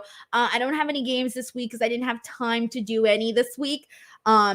So I will have some tomorrow, next week. So next week I will. Although I love that people are asking about them. That makes me happy because they're kind of they take a little time to do. So I always get happy whenever people actually care to play these games. So that's actually pretty nice. Joseph says the boogeyman's coming for you, Denise. Yeah, probably. I was looking emo out here with all of the lights going down. It's because when I started at 5 o'clock, there was still light coming in from like the outdoors. So it kind of felt like it was fine. But then it just got dark and I didn't even realize it. So yeah, Kevin's like, somebody must have been paid the light bills this month. Goth girl chick Denise. Oh my gosh. Zack Sabre says, can't wait for AEW pay-per-view all in. What match on the card? Oh yeah, that Darby match with Jack Perry should be really fun. I am looking forward to that. Obviously the Daniel Bryanson Swerve match I'm looking forward to too. There's gonna be like a lot of good stuff as always. It's a pretty packed card, honestly, and I'm pretty sure they're probably still gonna announce more matches. I think they've only announced like 8, and usually there's at least like way more than that. It's like 13 usually, so we'll see. But Zach, yeah, that'll be fun. And Reg and I will be here on Sunday to talk about that. We got John Taylor here who sends in a super chat, says the lights are your soul upon hearing Taylor Swift. I know they finally went back on, guys. Brought up some really just made me feel a little bit better for sure. Alvin White Jr. says if New Day breaks up, we riot. Probably are though. Oh, I just don't care so much for the Final Testament, guys. Like, I'm trying to care, but it's just not. I could care less. Sven Big says, what's up, Denise? Hope you feel better. Eating a quesadilla, watching you. Baby Reindeer is good on Netflix. Excited for All In. Oh my gosh, I didn't like Baby Reindeer, guys. And everyone here is going to be like, what? You didn't like Baby Reindeer? I didn't like it. I thought the show, I hate to be this person, but I thought it was too dark. I wasn't interested in how, like, dark and evil it kind of got, and I just didn't really like it. I stopped watching it after I think the 4th or the 5th episode. I was like, this is too much for me. I'm out. There was a lot of it on the show that just made me really uncomfortable, and that wasn't what I signed up for. Like, I read the synopsis of the show and I'm like, oh, this guy has a stalker girlfriend. All right, cool, let me watch. And then I tune in and the show just got like so dark, and I just didn't really like it. But everyone kept telling me like, oh, finish watching the show. And I'm like, nah, I'm out. Because then I would have to start it all over from the beginning. And I really don't want to watch it all from the beginning. So yeah, I was just not really as interested in it. But anyways, I hope you're having a good quesadilla. And I'm also excited for All In. Thank you so much, Ben Big. in this six-man tag team matchup. Obviously, the Final Testament, AOP, Karrion Kross, Scarlett, and Paul Ellering, who's... All right, we're back on Raw. Here we go. The New Day and Odyssey Jones versus the Final Testament. Let's see if they can liven this up a little bit. 718 on hand tonight in Fort Lauderdale, Florida. And Kofi Kingston tags himself in. Cross was bad-mouthing Kofi, and some mind games. Oh, that's new. Keep him on his heels. So they're adding like a little breaking news tab on Raw where it says like, I'm guessing for those of you who like, for people that just tuned in to the show, there's like a little breaking news tab that says CM Punk will face Drew McIntyre in a strap match at Bash in Berlin. So like for those people who missed it or something. 14-time tag team champion, NXT tag team champion. Xavier Woods, well, he is a 11-time tag champ, but he's never. Tiger Claw Gaming says the Final Testament is still a thing, huh? Yep, it's happening. It's still ongoing. I agree, but a massive title, obviously a lot of success, highly respected. But what the New Day has done is Hall of Fame worthy. Go top, Mount Rushmore. So let me ask you.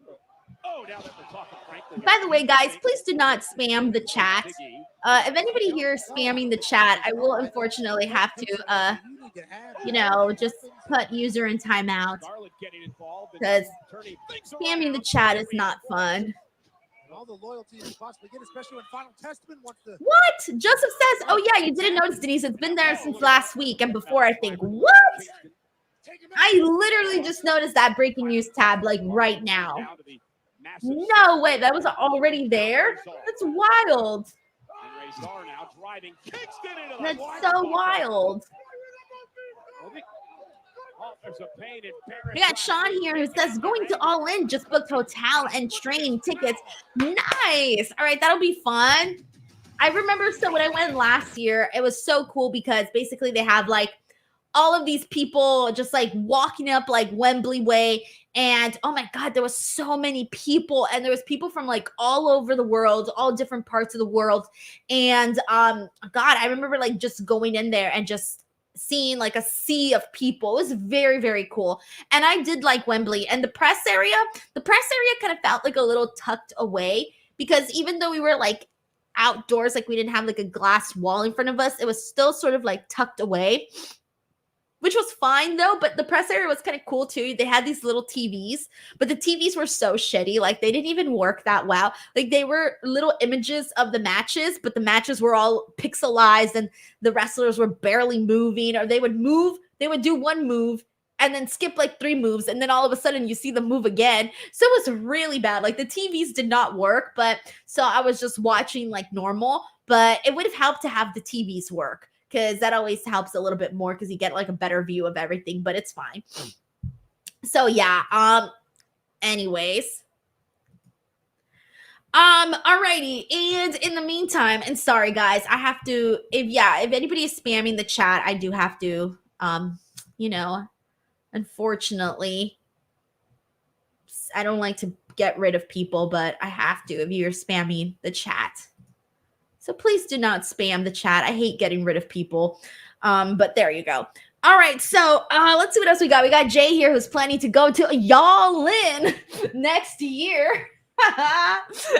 BTW, if anybody is going to Dallas, Texas, and it's their first time going next year for All In, I definitely recommend you guys, and if you have extra time and you've never been, I recommend you guys go to Fort Worth, Texas, because I really liked Fort Worth, Texas. They had like this little area that felt, how do I say this, very Texas. And I'm not even sure what it's called, but it's this like little like small town area in Fort Worth where you go and there's these little restaurants. You can watch rodeo. You can even do some bull riding. And I wish I knew what it was called. Maybe it's like the Fort Worth Stockyards. It's probably like the only thing to do in Fort Worth, but either way, I definitely recommend it. If anybody here is from Dallas, please let me know what the name of that little town in Fort Worth is, because I felt like that was my favorite thing to do when I went to Dallas. So I went to Dallas for WrestleMania 32 when it was an AT&T Stadium. And I remember that Fort Worth was my favorite experience because I went to, that was my first time in Texas, and I wanted to go and feel like I was in Texas. And when I got there, I was like, this doesn't feel like Texas. Like, this is not what I imagined. But then when I went to Fort Worth, I felt like it felt very like what you would imagine, like the stereotypical Texas to be like. And that's what I wanted. I wanted stereotypical Texas because I was going for an experience. And so, yeah. Okay. Stockyards is correct. Thank you. So if you guys go to Dallas next year for All In, go to the Fort Worth Stockyards. It's fun.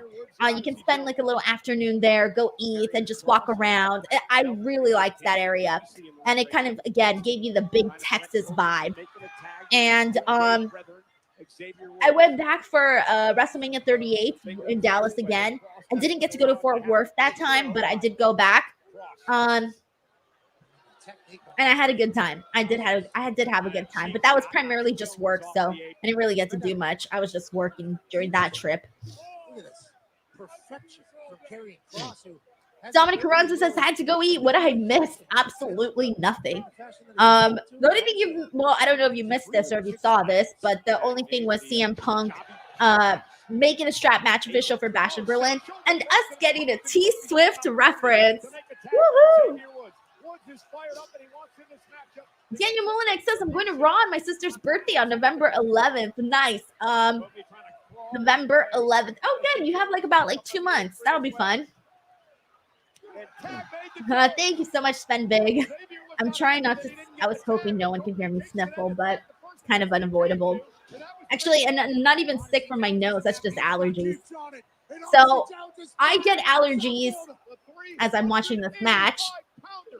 I get allergies all the freaking time. Whenever I travel, I have to travel with Claritin or Zyrtex or something, because if I travel any place new, I will get allergies. And so and the worst thing about getting allergies is if you don't. Oh, that was kind of cool. That headbutt was pretty cool. If you don't take the freaking pill right when your allergies start or right when you sense them, it takes hours for that pill to kick in. And I took the pill right before I logged on to this stream. So my allergies are acting up. Guys, I'm falling apart. This is it. Everything's wrong with me right now. Kavisha says, do you have Rhea's phone number? I definitely do not have Rhea's phone number.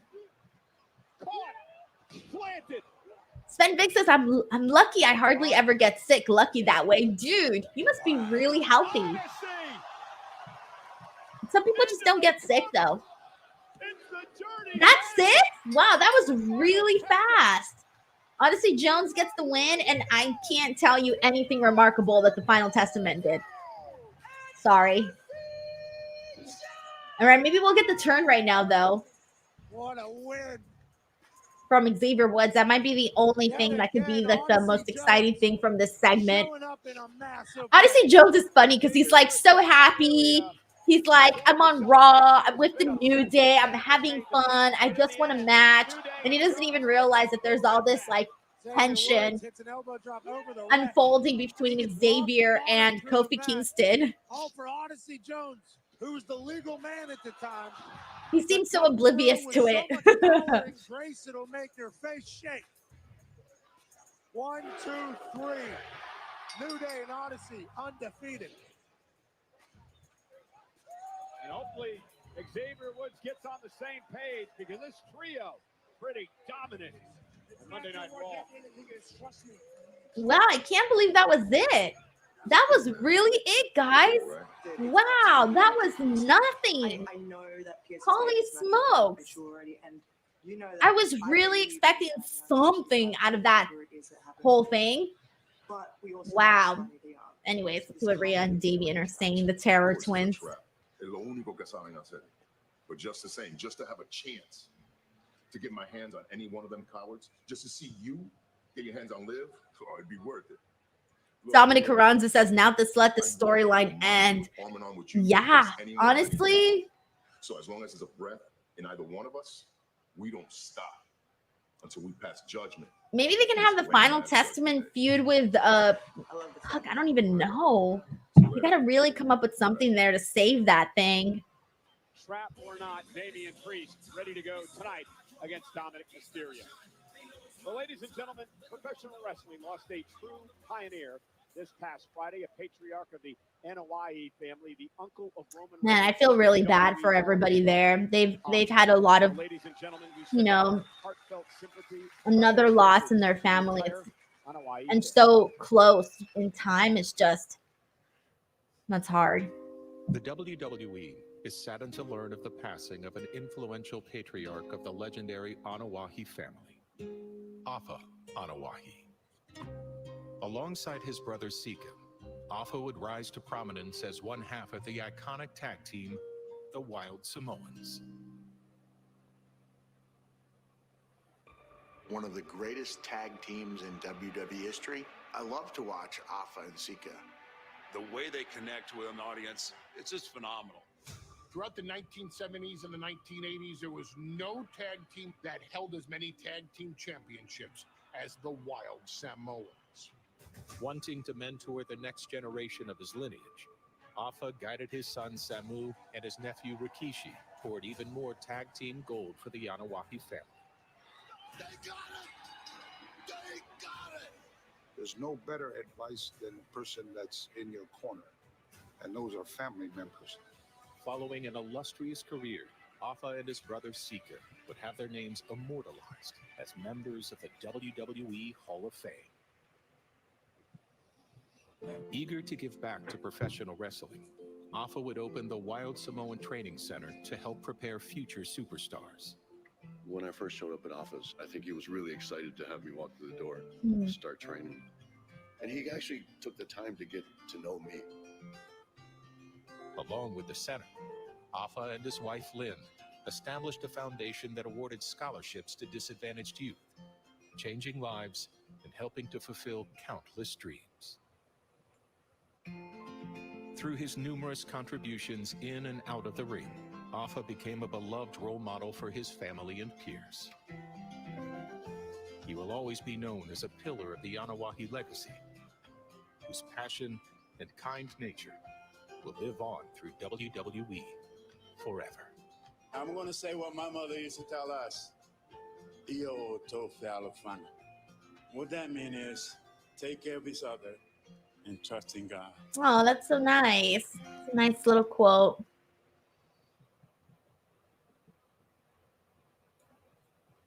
Yeah, it's so unfortunate how close those deaths were, and having to deal with that, like, as a family, like, that's just hard. It's hard. But that was a really nice video package to, like, you know, honor his life and whatnot. And, you know, they're gonna have a lot of people to continue that legacy, which is just, yeah, Crazy Cool D says less than a month apart. Yeah, that's really, really sad. I can't even imagine having to, like, you know, deal with something like that. It's like so close to each other. Oh, man. All right, so I'll try to switch gears now into something of a lighter topic here. I'm always really bad at switching gears and stuff, but in the meantime, we still got an hour. How the hell do we still got an hour and a half of Monday Night Raw? Let's see what people are saying in the meantime. Go ahead, guys. Send in your thoughts. Let's see what we got here. Let's keep it up. Let's see what people are saying about everything. Let's see. Nick Blue says Cross is better as the muscle, no talking. But see, that's the thing. Like, he isn't even supposed to. Like, he's been doing a lot of talking. Like, regardless, like, they've been having him talk a whole lot. I don't know what it is. Why it's just not hitting. I think it might just be. I don't know what it is. I feel like. Oh man, I feel bad because it's been an issue now where it's been an issue since he was on SmackDown. You know, trying to get into these, you know, trying to make these storylines feel good. The stuff that he did with Drew McIntyre, Rey Mysterio, AJ Styles, like, he had a lot of really good people to work with, and it just nothing hit at all. And now, like, over on Raw, like, you have a whole ass stable, whole group, and everybody was like really excited about the Final Testament when they first started. And so I think everybody kind of had some like pretty high expectations, and then just nothing really came of that. So I feel like I think they just need that one feud. They need that one feud that just feels right and it's going to benefit them and it's actually going to work. And if not, then I don't really know what else to expect from the Final Testament, because if not, it's just like, I know that Triple H is pretty active on social media and is always looking at, what people are saying. And I'm pretty sure he's seen the commentary regarding the Final Testament on social media. Like, this is something that a lot of fans have, spoken about, just not really being too interested or it not working. So I'm pretty sure he's, probably trying to find something that might work for them. And they know it too. Like, they know what's good. They know what's not good. Like, they know it. We got Taylor Cannon here who says, the watch along is keeping me awake. Raw is dragging. Well, I'm trying. I'm so trying, guys. I was going to say, this is definitely, this is probably like probably the hardest watch along for me, just like physically speaking, but it's okay. It's fine. It's all good.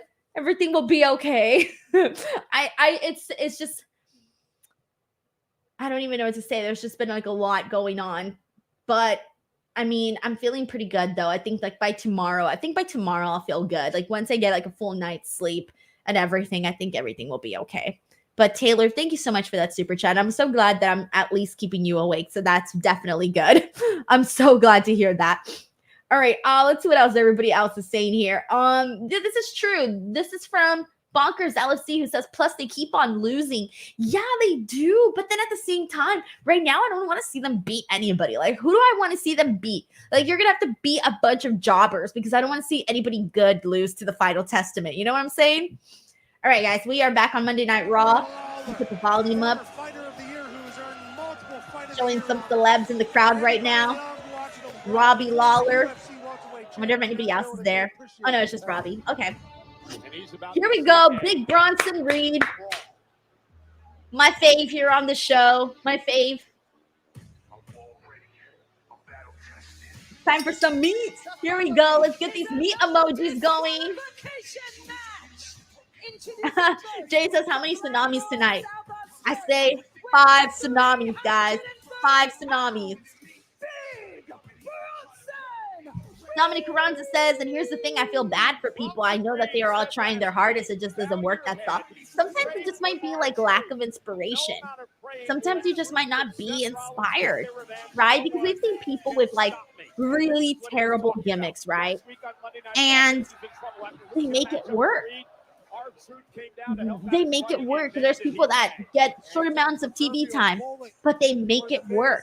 So sometimes it's also inspiration and how you feel. So that could also be something that could be like, if everybody's saying like, oh, this is not good, which it's not good, but you see that, it might start getting into your head, and then all of a sudden you're just not, inspired to go out there. That might be like another thing. That's something that crossed my mind for sure. Steven Marchuli's in the house. What's up, Steven? He says the best version of Cross was NXT Cross. Use that story on the main roster. Also shaved the head back to the old entrance. Dude, I used to be such a big fan of Cross on NXT. I thought the stuff that he did with Samoa Joe, that's always what I go back to because that's the thing that I remember the most. I was so into that. And I remember the fans were so into that. And it just felt right. Like Cross really felt like a strong force. Like he felt like a dude that you don't mess with. He felt like those tough guys. So yeah, I really do think that NXT Cross was definitely the best version of Karrion Kross in WWE. And so maybe they can bring that back. Maybe shaving the head. You know what? Maybe do shave the head. At this point, you never know. Maybe the hair is a curse. Maybe the hair has cursed him. Get rid of the hair so he's not cursed. Steven Marchuli, thank you so much for the super chat. We got Arnold Nicholson Jr. What's up, Arnold? He says Miz can't run from this beatdown. No, I was surprised last week that he didn't get as many tsunamis as we thought he was going to get. He only got 1 last week. So, anyways, we'll see if he gets more than 1 this week. And we ain't going to see R-Truth for a while, guys. He got so many freaking tsunamis last week. Oh my God, someone has a sign that said Dom glues his mustache. It does kind of look like he does glue on his mustache, though. It really does look that way. Arnold, thank you so much for that super chat. We got John Taylor here who says Bronson Reed is an example that it just takes one thing to heat someone up. Exactly. And we're on the topic of carrying cross in the Final Testament. That's kind of a really great example. But at the exact same time, though, Bronson was never like in a position where people were like, oh, here we go again, Bronson Reed. No one ever reacted like that. Everybody was always like, okay, Bronson Reed's on TV. Cool. Oh, shit, that was cool. That was very cool. I like how he just like knocked the chair out of Miz's hand. That was great. So yeah, that's the one thing that Bronson Reed has that Karrion Kross doesn't have at the moment. And also, Bronson Reed is a very different kind of a wrestler with a very different kind of a look. And I feel like it helps because he stands out a lot more. Versus Kross has to compete against all of these other guys. He has to compete. Like, if he wants to become, you know, a big star, he's, you know, has to compete against Seth Rollins. He has to compete against, you know, Gunther. All of those guys that are pretty much, you know, the same, but they're different, but they're the same. Whereas Bronson Reed, it's like he's a bigger, you know, meatier guy, so he's going to stand out and be a little bit different, right? We got Brandon here who says, I rate this watch along 10 out of 10. I rate Raw tonight between a 3 out of 10 and a 4 out of 10. Yeah, we'll see if anything, like, really gets sparked up in the next hour or so. It has been going by fast, though. I will say that. I feel like the show has been going on fast, so that's good. Even though nothing really big has happened, at least it's not dragging. Brandon, thank you so much for the super chat. We got Mateja who says, I really hope they have Bronson Tsunami Pat McAfee a bunch to write him off commentary for a while. That would be actually really amazing. That would be great. Although poor Pat McAfee probably wouldn't even be able to go to work the next day. That's actually really good. I would want to see that as well. That's too funny. That's too funny. Fans love to see the destruction he put in superstars through. So it's hard to suspend this guy. Let him do what he's doing. DM Hung says Kross never recovered from that main roster run in 2021. That was brutal, guys. They did him dirty during that. All right, we are in commercial break. All right, in the meantime, let's see what else we got. Mateja says Pat is going away for football season, so it needs to be done. Amen. I kind of hope it does too. Now, I kind of love the idea. So we'll see if it actually happens. We will see. Let's see. John Taylor says Pat has to show up on a show in the morning in a Tony Khan neck brace. With the tsunamis, he's gonna have to come up with like taped ribs or something. He's gonna have to like, you know, be all barely moving, all sore and shit, all of that. That's so funny. Cadillac Carson says Pat could do his job in a full body cast. For reals. He really, really could. Juan Gonzalez says, leave Pat alone. Nah, I kind of want to see him take some tsunamis now. I kind of love the idea. I'm here for it. And you know what's funny? I can see Pat McAfee being down to do something like that. Like, I don't think Pat McAfee would shy away from, you know, taking a couple of tsunamis for sure. I think he'd definitely be interested in that. Let's see what else we got here. Darkwing 19 says, full body cast, oversell the hell out of it for some LOLs. Dominic Carranza says the only issue is ESPN execs may say no. That's so funny. John Taylor says Pat McAfee would totally do it to put Bronson Reed over. Yes, he definitely would. Amen. That's so funny. Cadillac Carson says, how are the tacos? Oh, Cadillac Carson. That's how I got sick. Sorry, I have PTSD. It's the tacos, guys. They got me. It's the tacos that got me that second night, guys. I went to a taco stand outside of Arena Ciudad Mexico, CDMX. God, guys. And I showed up, and I had eaten there before, which is funny, and nothing happened last time. And I wanted chicken tacos, but they don't have chicken tacos. So I went with tacos al pastor. And I think that's what did it, guys, because my husband, he ate tacos too, but he ate a different kind of meat. We didn't eat the same type of taco.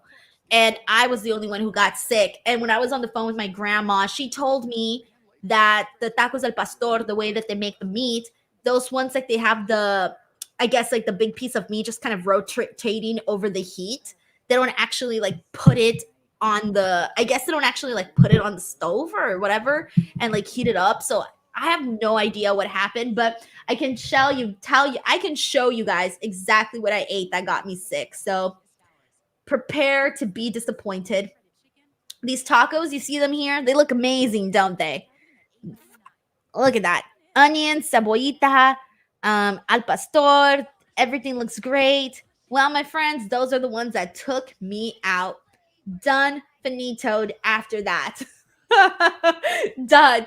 Those are the ones that got me. It wasn't the water, guys. It was the tacos. Joseph says, what, are you serious? The tacos? Denise, no, not the tacos. I'm done, guys. Never again am I going to eat tacos in Mexico. I'm done. They killed my passion. That was my passion, guys. Look at tears falling down my eye. It was just so disappointing, but yeah, that's literally what happened. And it wasn't from a food truck. It was from those like, it was like a tiny little restaurant that had like the very, very, how do I explain it? Like it was half the restaurant was in a building and the other half was outside. It was one of those kinds of restaurants. And you heard what Bronson Reed just said. Don't piss me off. That's what he just said to Miz. When Miz dropped him Thank you, everybody, for the well wishes on this issue here. But yeah, I was so sad about these tacos. And that was like the thing that I always look forward to the most when I go to Mexico is like eating the food. And I didn't get sick the last time I was there, which was 2 years ago. I never got sick in Mexico City. I never got sick in Cancun. I never got sick in Mexicali. I never got sick in Tijuana. I never got sick in where else have I gone? Puebla. I've gone to all those places and I never got sick. And this time, it did it. Okay, this is it. This is it. Nope, not yet. I feel like they're running back this match for a reason, not just him wanting to get justice for R-Truth, but I really do think that they saw the social commentary on this match, and that is that people wanted to see The Miz get beaten alive. And we didn't get that last week, so now we need to get it this week. We need to get him beaten alive.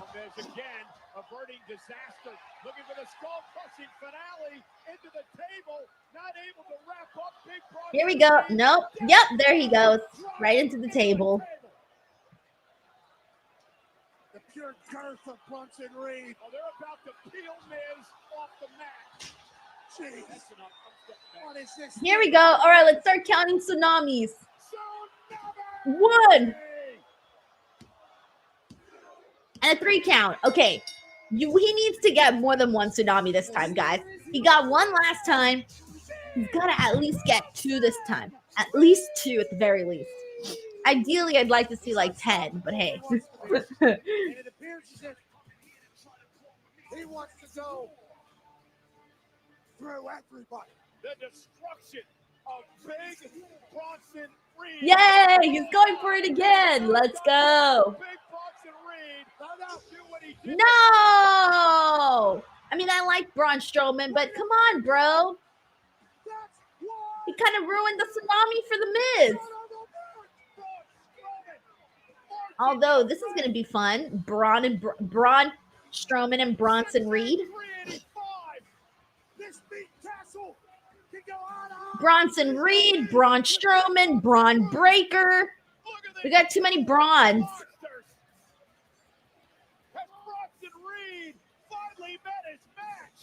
Ooh, big, meaty, hunky men. What? Why did they go away from that so quickly? Do I really need to see a second Sheamus interview? They couldn't let that cook a little bit longer with Bronson and Braun? Is it just me, or did they go away from that too quickly? We already saw Sheamus interview. I was still looking at that. Lad's got problems, you know, but nothing like a good hide to chase demons away. Wow, they really left us there, anticipating a little bit more.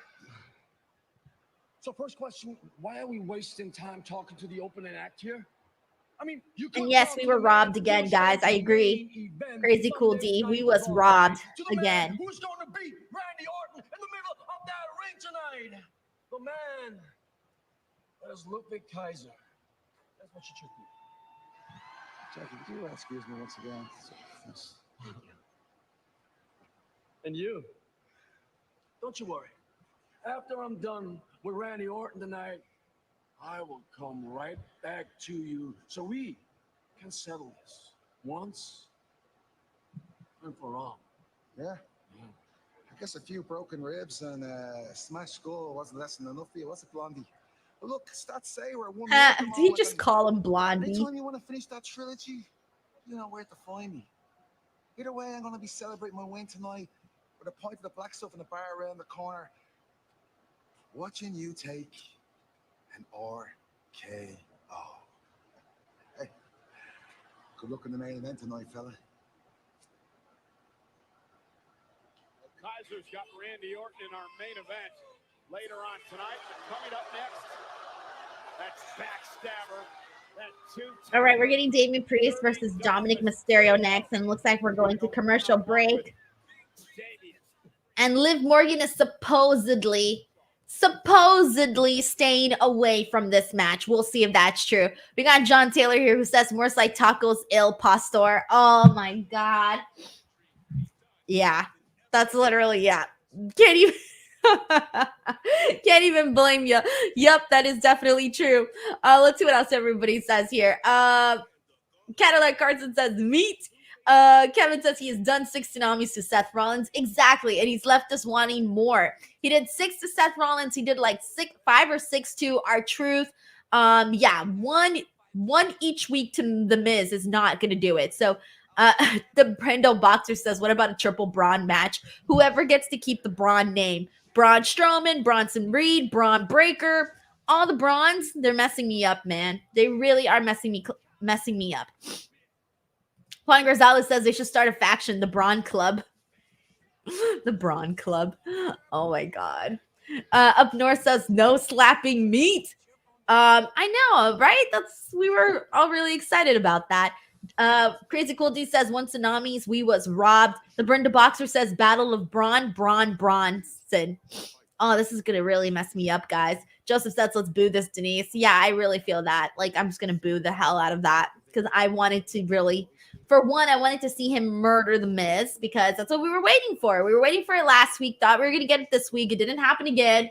Okay, so then we're all expecting, you know, Braun Strowman comes out. Okay, great. Now let's see what's going to happen here. And they could have even have done like a second shot because they did a shot of Braun Strowman coming out. They shot a shot of Bronson Reed reacting to it. And then that was it. Like, they faded quickly to the rest of the backstage segment. Like, I felt like they could have hung around there, maybe given us another shot of Braun Strowman, something. It kind of felt like they just rushed really fast right out of there, where I thought that they could have done just a little bit more. Get us excited. Like, you got 2 big, meaty men. All of us were sort of waiting for like this collision to happen there. And I think had that happened here on the show, I think that probably would have been like one of the biggest highlights of Raw today. But Joseph, yeah, I kind of agree with that. Let's see what else we got here. This is from Dominic Carranza says, and if you don't want your meat to get denied, I'm sorry, that was a layup. If you don't want your meat to get denied, get Blue Chew, promo code Denise, guys. Promo code Denise. All right, let's see what else we got here. Daniel says Braun versus Bronson Reed, a true Titan battle. Let's see what else we got here. Crazy Cool says Denise Andrade el ídolo. Oh, man. All right, let's see what we got here. Michaela says maybe you already talked about it, but what were your thoughts on SmackDown? I didn't get to watch SmackDown this week, guys. I was in Mexico. I was left on Friday. I was in Arena, Mexico for CMLL Friday, so I didn't get to watch SmackDown this week. It's crazy. I didn't watch NXT or SmackDown last week. NXT I didn't watch it because I was at the John Cena carpet, and then SmackDown I was in Mexico, so I didn't watch that. But it's so weird whenever I miss shows because I'm always watching the shows. But it's kind of nice, to be honest. Sometimes like missing a show when you watch all of them, in a way, it's kind of nice when you come back because you're like, oh, let's see what happened. Did I miss anything? I don't know. Sometimes it's kind of nice, but Michaela, sometimes you just need like a mental break, right? But Michaela, thank you so much for asking, and I'm sorry I couldn't give you a better answer. But usually, I'll be back to covering SmackDown this week, actually, this Friday. Robin and I will be here to talk about SmackDown, so we'll be back this Friday. BMTB says they can call themselves the Brawny Boys. Oh boy, the Brawny Boys. All right, let's see what else we got here. Larice Johnson says Bronson Reed should have been the world's heavyweight champion. He'll get there. He's not there yet, but he will get there at some point, just not right now. Sven Bank says we could have gotten the collision of meats. Amen. I agree. Victor Botino says, I got a really good one. Devil, devil, devil. Oh, if you can't type it out, I don't know, Victor. I don't know. John Taylor says Bronson versus Brian Cage, Christian Cage, Nick Cage versus Ethan Page, Adam Page, and Diamond Dallas Page. Lord, that's good. We need to get everybody in the same names just against each other. I really like that. Oh, it's killing me, though, all the bronze. It's killing me. Thank you so much, John. All right, let's see. Speaking of the bronze, we got Braun Breaker. Congratulations on retaining your championship last week in a vicious 2 out of 3 falls match against Sami Zayn. Now that Sami is definitively behind you, can you tell me about your future plans?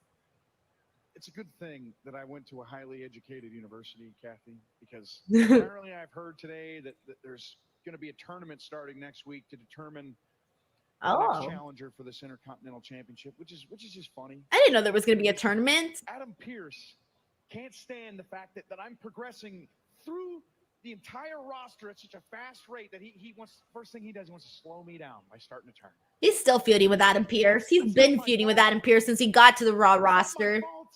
That I'm a badass. It's not my fault that I'm a genetic freak more talented than anyone in that locker room. It's not my fault that the dogs are barking in every city that we go to. And it is not my fault that I earned this Intercontinental Championship. So have your tournament. But to the poor soul that wins it, that has the nerve to stand in front of me for this championship, I'm going to spear you through the floor and give you the beating of a lifetime. And that'll be my fault. Ron, thank you so much. Sounds like every I can't bark, guys. I ain't even going to try to bark. Requires way too much energy to bark.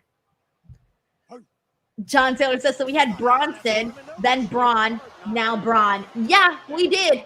We really did. Triple H was like, let's just call this the Braun. Let's just call this the Braun segment. End the hour with all the bronze. Literally, that's what they did. They ended the second hour with all of the bronze.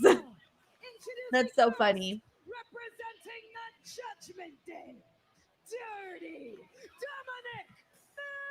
Oh, this is interesting. This is from Sven Big, who says, in the New York papers, they were talking about the Fan Fest and how WWE guys were sold out, but the sports guys weren't. That's how popular WWE is.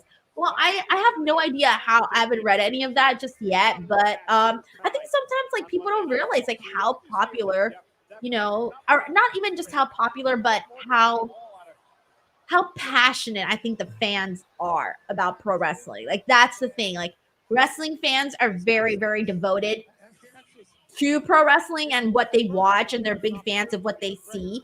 And when you're like a big passionate group, you're gonna be willing, like CM Punk said, to travel all these miles to go to the shows and things like that. Versus like, I don't know, it's interesting because I've always noticed that, you know, like I feel like wrestling fans, they like to like take in all of the information that they possibly can. They like to know all of the news. They like to keep up. They like to be in the know about everything that surrounds pro wrestling. And not all fandoms are like that. Some people are just really big fans of people, but the whole group itself may not be like that. But then there's some, you know, in certain groups, there's always, you know, diehards. And the diehards are always going to be like very, very interested in just like about every detail of everything. But Sven Big, thank you so much for sharing that though.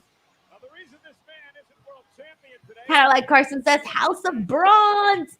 John Taylor says wrestling fans take over cities for events. Yeah, it's fun. It's very fun when I see stuff like that. But it happens for other stuff in sports too, and also for like, you know, other fandoms and whatnot. I mean, you're talking to a Swiftie here. You have no idea how hardcore the fan base is. And I consider myself a diehard and have been amongst the hardcores and the other diehards. And it's fucking great. It's so great. It's so amazing to like be with a group of people that love something that you love just as much. And it's so nice because everyone's just cool. Everyone's happy to be there and everyone's nice to each other. And I know it sounds like a fake world, but it's not. People just go and they want to have fun. And it's like the same for wrestling shows. People want to go and have a good time.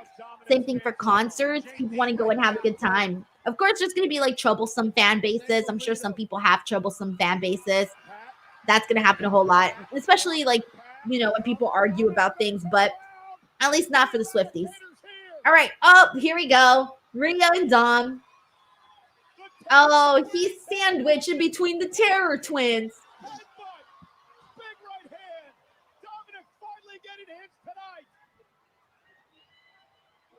I love Rhea's headbutt. Look, she's so excited. She's so excited she couldn't even get out. That's how excited she was. Wait, are they putting Dominic? No, watch. He's not going to get put through the table because Liv Morgan's going to come out and she's going to ruin the fun.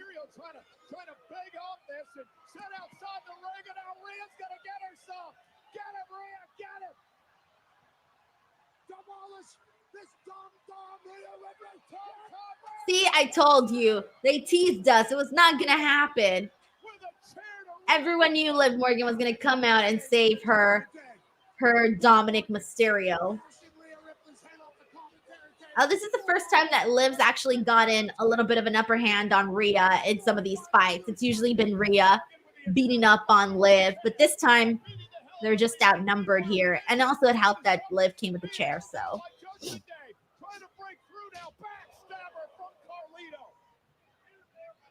thought he was fighting back and come save Rhea, but instead Liv still pounding away on Rhea Ripley. And now Damian Priest, Dominic Mysterio holding Priest and saying, watch what we do to Rhea Ripley. Shoulder first. Oh, they're making Damian Priest watch as Liv attacks Rhea.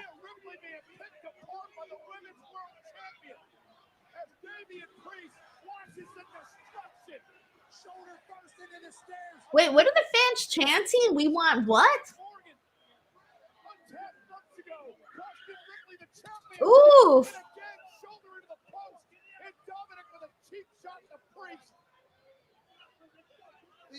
I actually really like this beatdown of Liv Morgan on Rhea Ripley. It's not often that you see something like that for Rhea.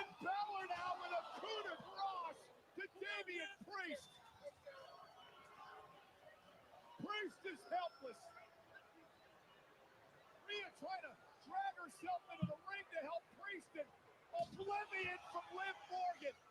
Ripley is out. And now Baszler telling Dominic to go up to the top. And Dominic with that stupid smile on his face, mocking the late great Eddie Guerrero. And Dominic now with a frog splash to a defenseless Dominic's frog splash has improved a lot. I remember when he first started doing the frog splash, it wasn't like really that great, but his frog splash has definitely gotten better over the, you know, year or so, however long. Like ravenous, ferocious, feral dogs, the Judgment Day has made it. Rhea and Damian are going to have to come up with a way to outsmart the Judgment Day because right now they're outnumbered. They're going to have to find a way to get through that because that's always going to be an obstacle. So the only way to do that is by outsmarting the Judgment Day. I also find it funny that the Judgment Day is feuding with the only two tall people of the group. Like everybody else was short and they didn't feud with any of them. But anyways, we got a super chat here from Victor Botino. Thank you so much to Victor, who says, I hope you had fun in Mexico. I did. I honestly did. On Friday, Arena Mexico was a lot of fun. I spoke a lot about how cool the CMLL show was. Like, I get, like, it's so crazy because, you know, how many people can you say that they can run 3 shows a week for 90 years in the same venue and always draw a shit ton of people? And when I was watching the show live in person, like, I'm like, I get it. Like, I get why people come to the shows. I get why they've lasted so long. Like, they've got their method down. And it's totally different from like watching on TV and then watching in person. I feel like watching in person was just a more fun experience. So I definitely recommend that for anybody. And then the next day, I did get to do some sightseeing. That was a lot of fun. There's so much traffic, by the way. There's so much traffic in Mexico. Every place takes like an hour to get to. Their traffic is far worse than Los Angeles traffic. That's another thing. Also, the weather is like super crazy. 1 second, it'll be, I'm not kidding you, like over 90 degrees. You're like drenched, you're sweating. And then the next, it's raining, like the biggest thunderstorm. Like, I live in Los Angeles, guys. Yeah, we've been getting a lot of more rain now. We were in a drought for several years, like literally from my childhood until probably my late 20s. We were in a drought the whole time of my life. Like my whole life in California, it was always, we're in a drought, we got to conserve water, we have no water, we're in a drought. We were in a drought forever. Recently, it's starting to rain a lot more. And apparently, I think the last I heard is we're out of the drought. So California's no longer in a drought, apparently, the last I heard. But even with that being said, I've never seen that amount of rain come down so freaking fast, last for so long. And I mean, in Costa Rica, there was a lot of rain. There was a lot of rain there. But I don't know, man. It was just a shit ton of rain, okay? It was a shit ton of rain in Mexico, and it was crazy because you would have no idea that was going to happen based on, like, how the weather was, like, the hour prior. So it is very, very crazy how the weather is. And also, it's August. I mean, I don't know. I was just not expecting all that rain. But anyways, so yeah, the traffic was crazy. The weather was crazy. The food was definitely good, even though I got sick. And the lucha was definitely a lot of fun. I got this shirt. It's Que Bonito and Que Malito. Super cute, actually. I got this shirt. I got a Psycho Clown shirt, and I got a Rey Mysterio Hello Kitty shirt that I had no idea existed. I'm not even like a big fan of Hello Kitty. My mom and my sister are really big fans of Hello Kitty. I'm really not, but I saw the shirt and I thought, oh shit, that's cute. So I totally had to get the Rey Mysterio. I think they're calling the shirt says Kitty Mysterio. That's what it is. So it's a Kitty Mysterio shirt. And I actually didn't know that they also do like New Japan Hello Kitty shirts. I'm sure some of you guys may have seen it online. I had never seen it, but I've been told that they're like, you've seen it online. But they do like New Japan Hello Kitty shirts, and I thought that was kind of interesting too because I had never seen them before. So that was kind of fun to see. I like finding like unique merchandise, unique merch. Some of the stuff you're like only gonna find in these like random ass booths outside of the venue. So yeah. But anyways, yeah, I had a good time. Thank you so much, Victor, for sending that in. Let's see what else we got here. Let's see what people are saying. Sorry, we're back on Raw. Kevin Stubbs, have you ever tried the Mexican Coke? The old school vintage glass bottle. Yes, I've had a few in my lifetime now. Quite a few. Sven Big says, I've been in Costa Rica during the winter season and I was running with the howler monkeys for cover in the rainforest. I did a rainforest tour when I was in Costa Rica. And it was the scariest shit I've ever done in my life, guys, because they take you into the rainforest at night. I'll talk more about it in the commercial. Let's watch Judgment Day. Get a close up of this. Hey, Damian. Hey, Rhea. You know what that is? That's just a little taste. That's just a little sample of what's going to happen to the both of you in Berlin, huh? Damian was world champion because of the Judgment Day. Now he's not the world champion because of the Judgment Day. And that That's cool. Rhea likes to say she made Dominic a man. Well, he's been all man. And at Fashion Berlin, I'm going to make Rhea my bitch. Oh, see, guys, I told you, bitch. It's the one word that people can actually say. Stronger together. Wait, what? is That's brought it? to you by Progressive. Bro, Get even more I was savings expecting when you more. buy We just yourself hopped a right Volvo into that Motorcycle. Progressive commercial. Wait, that was weird. Oh, we're back. Oh, it's sponsored by Progressive. I see. I was like, we really just went into a Progressive commercial just like that. Fyre looking on. We will determine who will be the #1 contenders for the women's tag team title. Damage control. Tiger Claw Gaming says, let's watch Judgment Day, question marks. What did I ever do to you, Denise? Dominic Bronson, what's the bitch counter at? I think we're at 2 for today. That's the bitch counter. I wasn't expecting all the bitches today on Raw. Usually that's an AEW thing. Legit, guys, I have a bitch counter on AEW. On my little notes, right at the top, I have literally AEW Dynamite, and I put the date on it. And then right below it, I have bitch counter. And then in parentheses, I'm just waiting for all the bitches, and I just count how many we get. And that started because on one show, every segment, it was like, bitch, bitch, all over. And I was like, what is happening here? Like, we are getting way too many. And so that's why I have the bitch counter now. But ever since I started the bitch counter, now they don't do it as much. So I'm like, great, now it's a waste.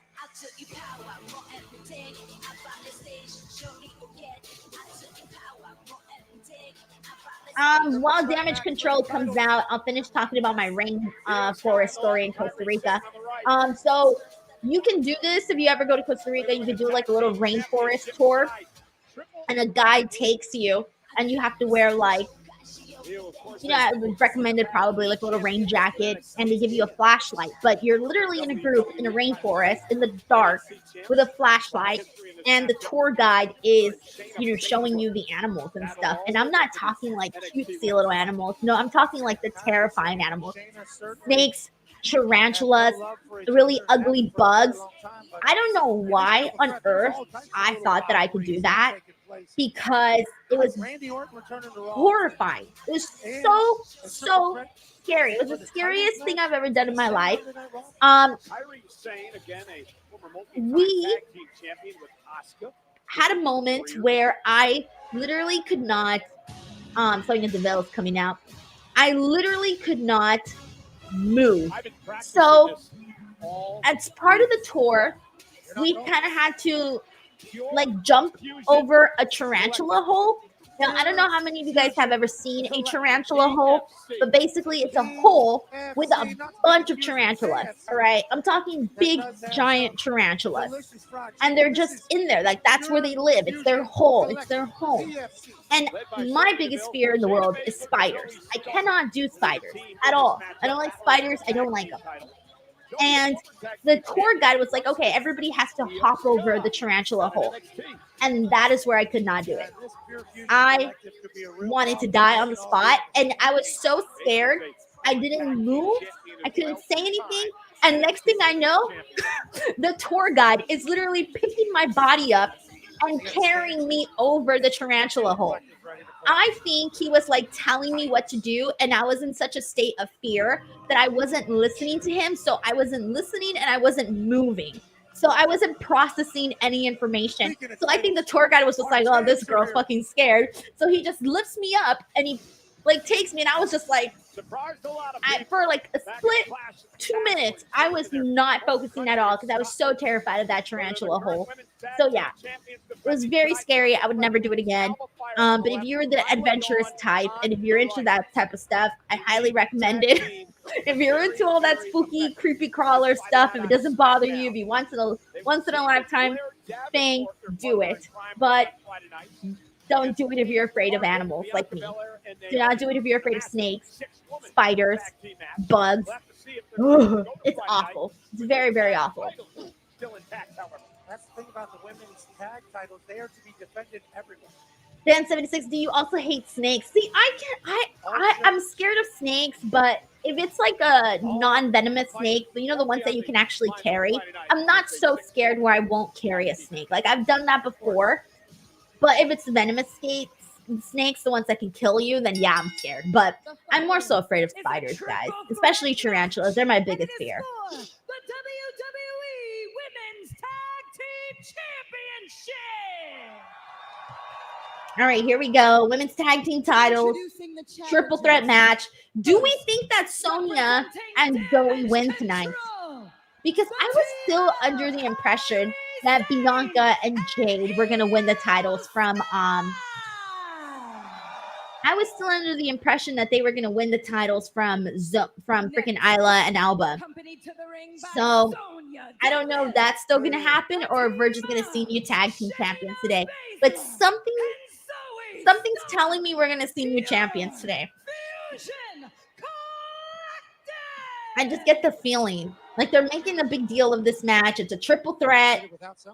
It just feels like they're making too much of a big deal, considering that they don't really look like they care too much about the women's tag team division.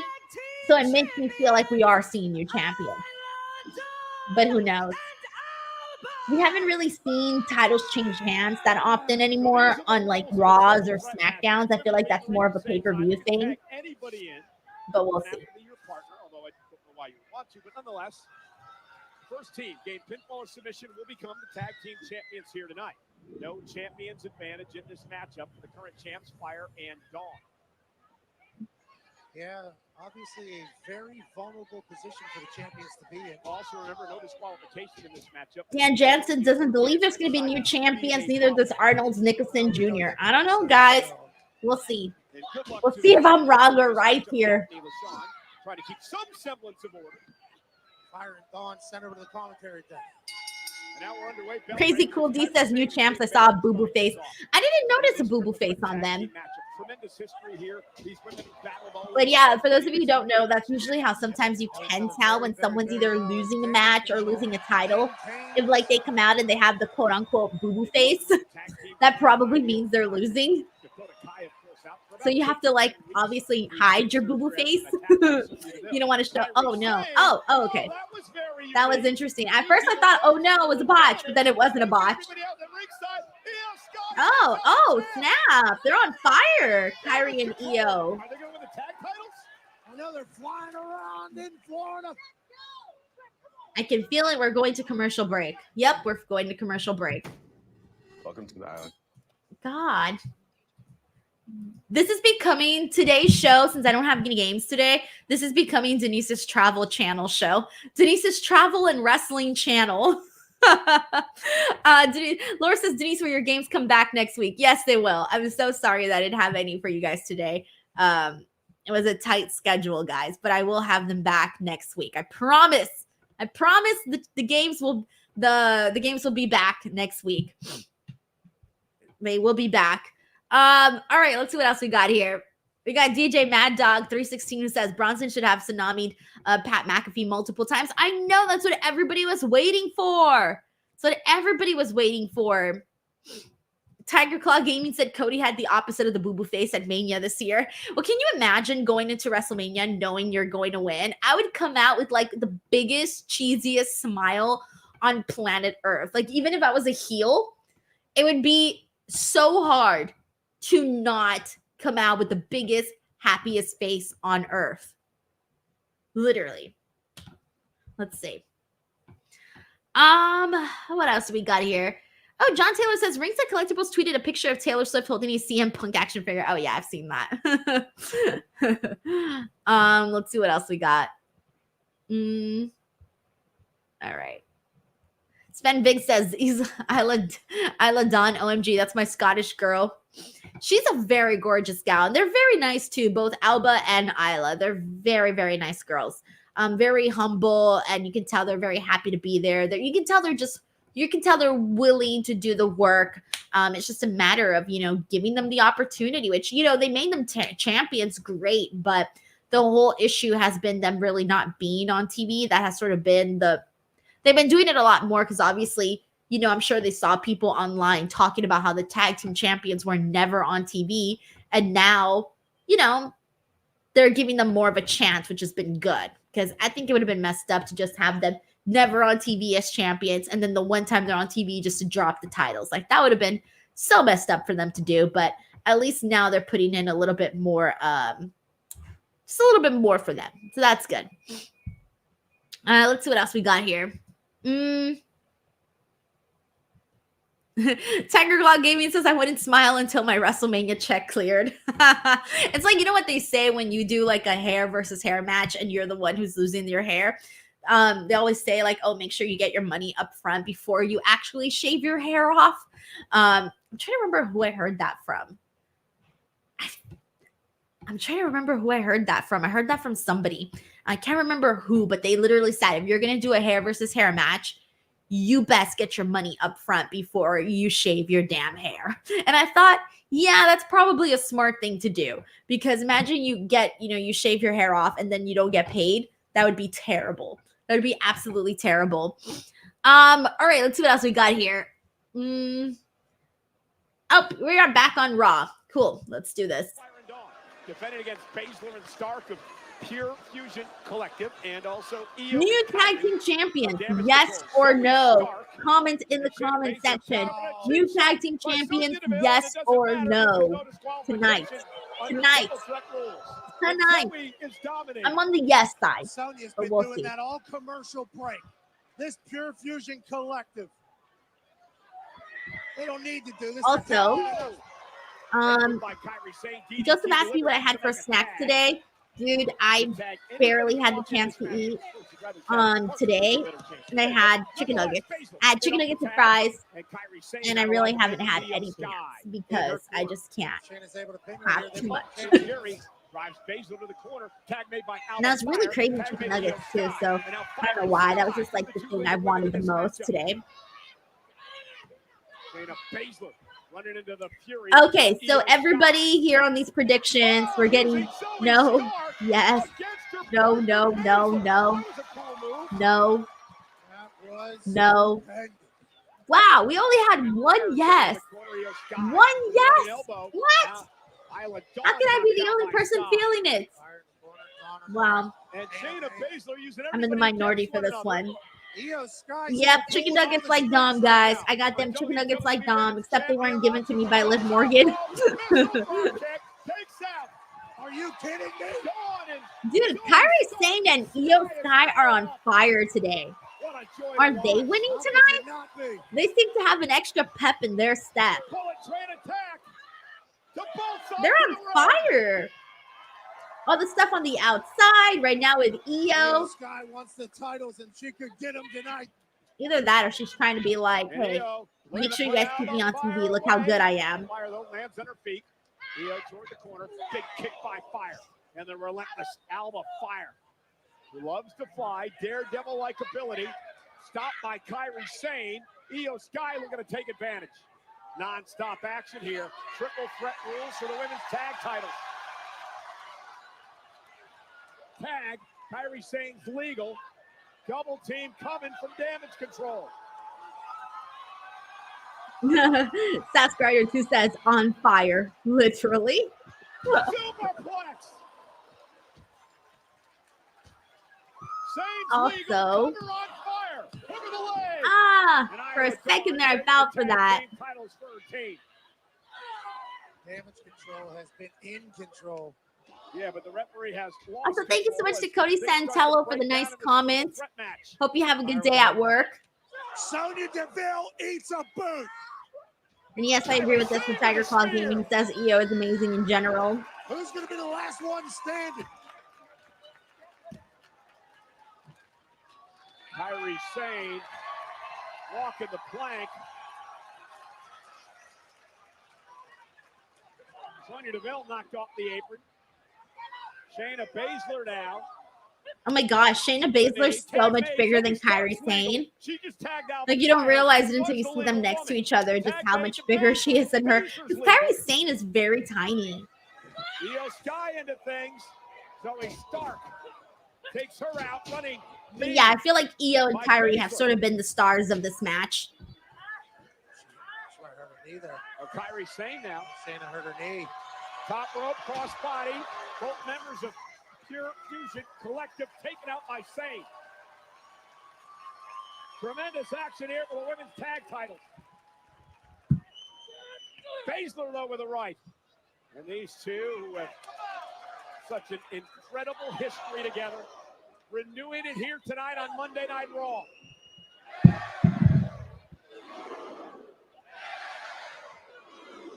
13,700 strong have been fired up all night. They've been into everything here tonight. Sunrise has shown up, and so has Shayna Baszler. Kairi Sane, though, never allows Baszler. Oh, come on. She's pulling the hair, ref. Well, the referee did not even do or say anything about Shayna pulling Kairi's hair. She literally just grabbed her hair. Some sort of separation and does. Ref didn't do anything. What a backhand. Drops Baszler like a brick.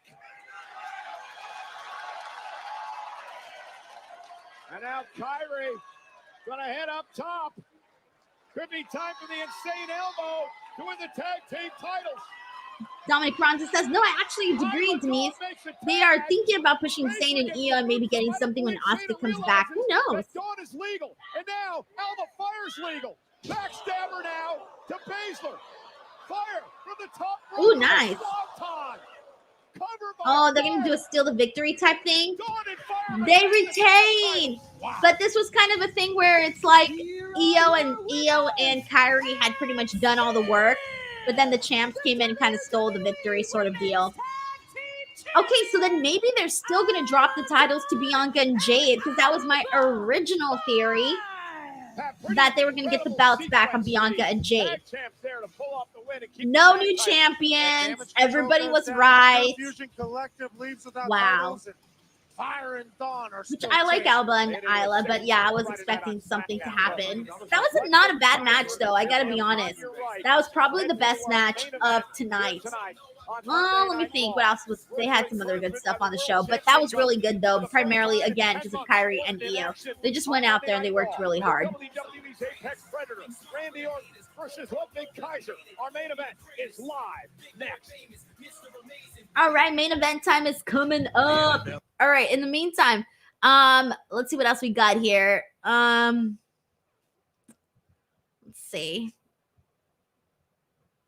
All right, let me see what everybody's saying here. Everyone's talking about Asuka's age. She's 42. I didn't know she was 42 either. She looks so young. Good for her. Hell yeah. That's always good to hear, right? When you're like, oh, this person's this age. What? No, she's not. Yeah. It always makes you feel, I don't know, makes me feel hopeful. Makes me feel very hopeful of not looking 42 at 42. So good for her. Hell yeah. All right. Okay, let's see what else is going on here. In the meantime, while everybody chimes on in, if you guys haven't already, so one of the things that I did last week, which was kind of fun, was I was kind of looking at people's Instagram's account. So if anybody wants to come on in and give a follow, my username is @_Denise Salcedo. And one of the things I did last time was I was just like giving people shout outs here. So if you want to, this is my Instagram @_Denise Salcedo, and I'll be giving people some shout outs. But also, if you guys haven't already, go check out this little video clip that I have here with Fluffy. So this one's doing really good right now. It's got 6,000 likes, 200 comments, 698 shares. So if you guys can, go give it a like or a comment or something just so that we can keep boosting it. I'm hoping that it goes viral. I'm like waiting for it to go viral. I keep checking like every hour to see if it's gone viral. And I'm like waiting for it. It got 1 million views on Facebook, this clip. So I'm hoping that it does just as well on Instagram. So we'll see. But a lot of people are already following, which I know. But let's see if we got any new people here. All right, we got, actually, we do got somebody. We got Anzio Sterling Jr. Anzio Sterling Jr., shout out, dude. Thank you so much for coming through and giving a follow here. I appreciate you, man. Let's see who else we got here. Last time usually when people's profiles are public, I can see what's going on. I'm a stalker, guys. I stalk people. I look and see what people like and what they're all about. That's literally what I do. I just stalk people. Oh man. Anyways, that's the username. I'll wait around for anybody who comes up here. Paul says the link to your IG on your bio doesn't work, and when I looked you up on your name doesn't pop up. Did you block your second favorite dead man? I don't block people on here. Literally do not block people on Instagram. Are you sure? My link on my IG bio. My link on my IG bio is my YouTube channel and my Twitter channel. not my Instagram. So which Instagram link does not work? Let me know. Is it on YouTube, Twitter? Let me know where it does not work so that I can fix it, because it might just be my links that are not working. Joseph says, oh man, Denise running from the rain in that post. Hilarious. I love it. Thank you so much, guys. I appreciate that. I'm so glad people actually checked that out. All right, let's watch this. Jay Uso. And Jay, it has been a minute Promo, since we're you back. and I have been able to catch up, but WWE fans have been so excited seeing you and Sami Zayn. Shout out to recently Shy Nick for also coming interacting through here on backstage, Instagram. Lindsay talking White about maybe 416. even reuniting as a tag team. But after last week's loss to Braun Breaker, Sami's not here tonight. Can you shed any light on that for us? Yeah, my dog Sami just had to take some time off, clear his head. You know what I'm saying? He put in work week after week. When he picked himself up, he'll be back with a vengeance. You know what I'm saying? But he said something to me.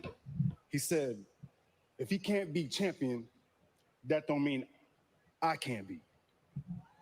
So I'm still trying to get my singles championship, Jack. And I heard that itch Braun Breaker over there talking about he need a challenger for the IC championship. Hey, look, The link for my bio on Twitter. That's a link tree link, I in the think. tournament for the Intercontinental Championship, Jack. Probably So the check it link out. tree doesn't work. Next time you see main event Jey Uso in your city, I'll have to worry about that later. I'm gonna have the Intercontinental Championship on this shoulder right here, Jackie. Yo, you feel me? Okay, yeet. I do feel you, Jay. Thank you for the time. Guys, it is official. Jey Uso has shifted his focus back to becoming a singles champion for the first time. I feel like that's the thing, though. They've been talking about Jey Uso becoming a singles champion for like a year already, and it still hasn't happened. Yeet is now part of the official Scrabble dictionary. Yeah, I yeet all the time. I love it. Well, ladies and gentlemen, this Wait, is you can a play sad Yeet night to on be here Scrabble? Monday Night Raw. This man to my right, one of my best friends on the entire planet, and I mean that sincerely. We spent so much time together, but Pat's leaving us for the next couple of months as he heads off. Oh, here we go. They're saying bye to Pat McAfee. We all of us here at WWE wanted to sort of review what has happened this year with Pat McAfee behind this broadcast desk. Oh, come on. Let's go! Pat McAfee is back! I'm yeeting all over myself. Oh, they're doing a little highlight video for him.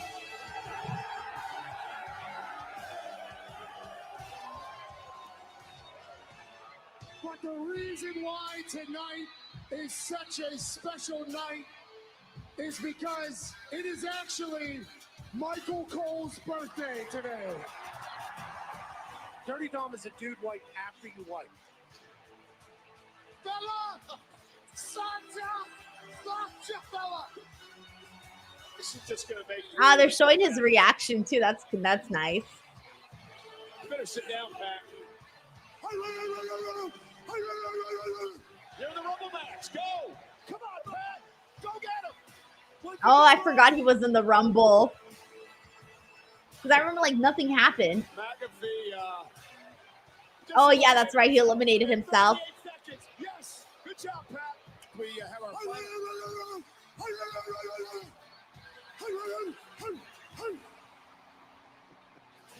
You are one of the craziest people I've ever met in my life. It's been so much fun here. But you got to head off and do some football. And, of course, this coming Saturday in Dublin, College Game Day. I didn't know that was coming. Thank you to everybody that obviously pieced that together behind the scenes. This is a place where I feel like I'm at home. Thank you, Pat. And this Thank is my you, Pat. family. I am so lucky that I get to do this. I will see you in a few months.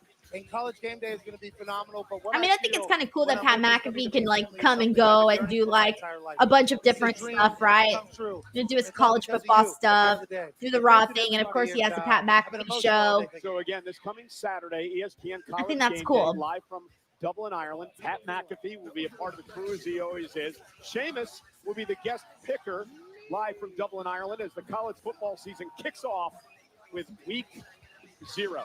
And the good news that I can share it with everyone is Pat's going to be back in January. Oh. As Monday Night Raw makes history, WWE makes history. So as Pat we McAfee kick will be things back off for the Netflix live shows. on Netflix. It's all, I'm living the dumbest life of all time. I'm so thankful. Can't wait for January. He'll be gone August, September, October, November, December. He'll be gone 5 months. Hey, look what you Yes, I had to do the math. I'm like, yes, I had to do the math, guys.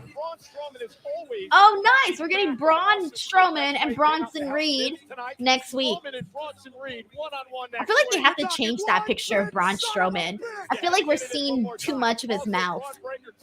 Like, is anybody else noticing that? Like, I feel like I can see too much of Braun Strowman's mouth in that picture of him. Like, I can't even focus on anything else but the inside of his mouth. They need to, like, change that picture. Or maybe make his chin go up or something. So we're not staring straight into the man's mouth. Yes, we do.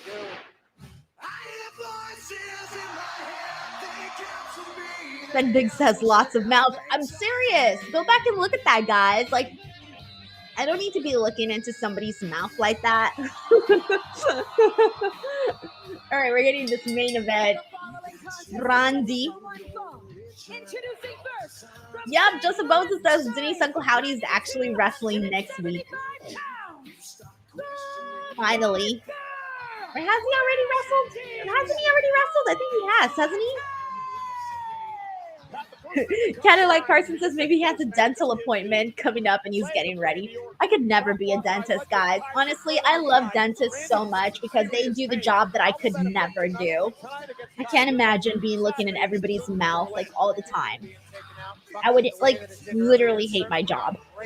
There's just I genuinely feel that people are born to do whatever it is that they do because I could never. Well, I don't know how many of you guys have read The Giver. I don't know how many of you guys have read the book, The Giver. And that one, like, they talk about how, I mean, I don't remember, I haven't read the book in so many years, but basically everybody's sort of meant to do a certain job. It's a really good book. But anyways, I always think about that, and I feel like that relates to, like, real life. My poor mother. She wanted me to be a doctor. And she signed me up. Okay, commercial break. So my mom signed me up for not medical school per se, obviously not medical school, but so in middle school, they had this program. So basically, because I was, living in a low income community, they basically had special programs for kids of low income Hispanics to go and try to get some opportunities, right? They would come up with all of these different programs to help the youth and, learn more about the world or whatever, or get more experience or whatever, right? Those kinds of programs. Okay. So they had this program where every Saturday they would send kids from my middle school to Cal State LA. And in Cal State LA, you would go and you would take medical classes, and they would teach you about being a doctor. They would teach you about diseases. They would teach you about, surgeries and things of that nature. And my mom heard about it, so she signed me up, and I didn't want to do it. Like, I was like, Mom, I do not want to go to freaking medical school. I'm not interested. I don't want to do that. It sounds boring as all hell. I do not want to do it. But then my crush during that time was going to the little classes. So I told my mom, okay, I'm going to go. So finally I was forced to go, and then I kind of just decided to go. And every Saturday we would go to learn at Cal State LA for at least like a couple of months. But I feel so bad because I only went, well, aside from my crush, I only went because, get this, guys, every single Saturday they would feed us Carl's Jr. breakfast. So they would get us like those little breakfast sandwiches, tater tots, orange juice. And as a kid, like, my mom never took me to go get a breakfast at freaking Carl's Jr. Like, we didn't do that. We were not going to be going out. Like, I ate breakfast at home. Like, I always had cereal or oatmeal. Like, I didn't go out and have breakfast at these places. And so for me to get Carl's Jr. every single Saturday, oh my God, I looked forward to it every single freaking week, getting Carl's Jr. Anyways, I failed. I didn't do anything in those medical classes. Nothing. Bless my mom. She wanted me to be in the medical field. It didn't happen. Bless her soul. I tell her to this day, like, Mom, what were you thinking putting me in medical school? And she was like, Denise, I wanted you to be a doctor. But anyways, Carl's Jr. does rule. And the sandwiches. Oh, and actually, Carl's Jr. tater tots. That was the first time I ever had tater tots. I had never had tater tots before in my life until I went to those medical classes at Cal State LA and they gave us the tater tots. I had never had them before. So every Saturday, it was the thing I looked forward to the most. And yeah, so I did that for a couple of months and then that's it. The program ended and I did not pursue a career in the medical field.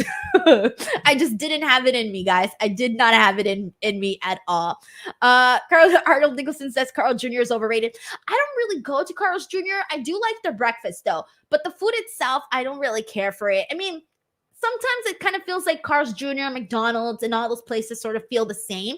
It's more so that every single place has something specific that I like. Like McDonald's, it's the sausage McMuffin and the chicken nuggets, right? Jack in the Box, I do like their breakfast burritos, and I also like their chicken strips. However, I stopped eating their chicken strips because I feel like you always find something in the chicken, not to be gross or anything. Sorry to all the Jack in the Box fans, but I always find something in my chicken and it grosses me out. So then I stopped going to Jack in the Box. And also my cousins had a really bad experience at my siblings had a really bad experience at a Jack in the Box one time. And that kind of soured me a little bit. So I haven't gone back since their experience.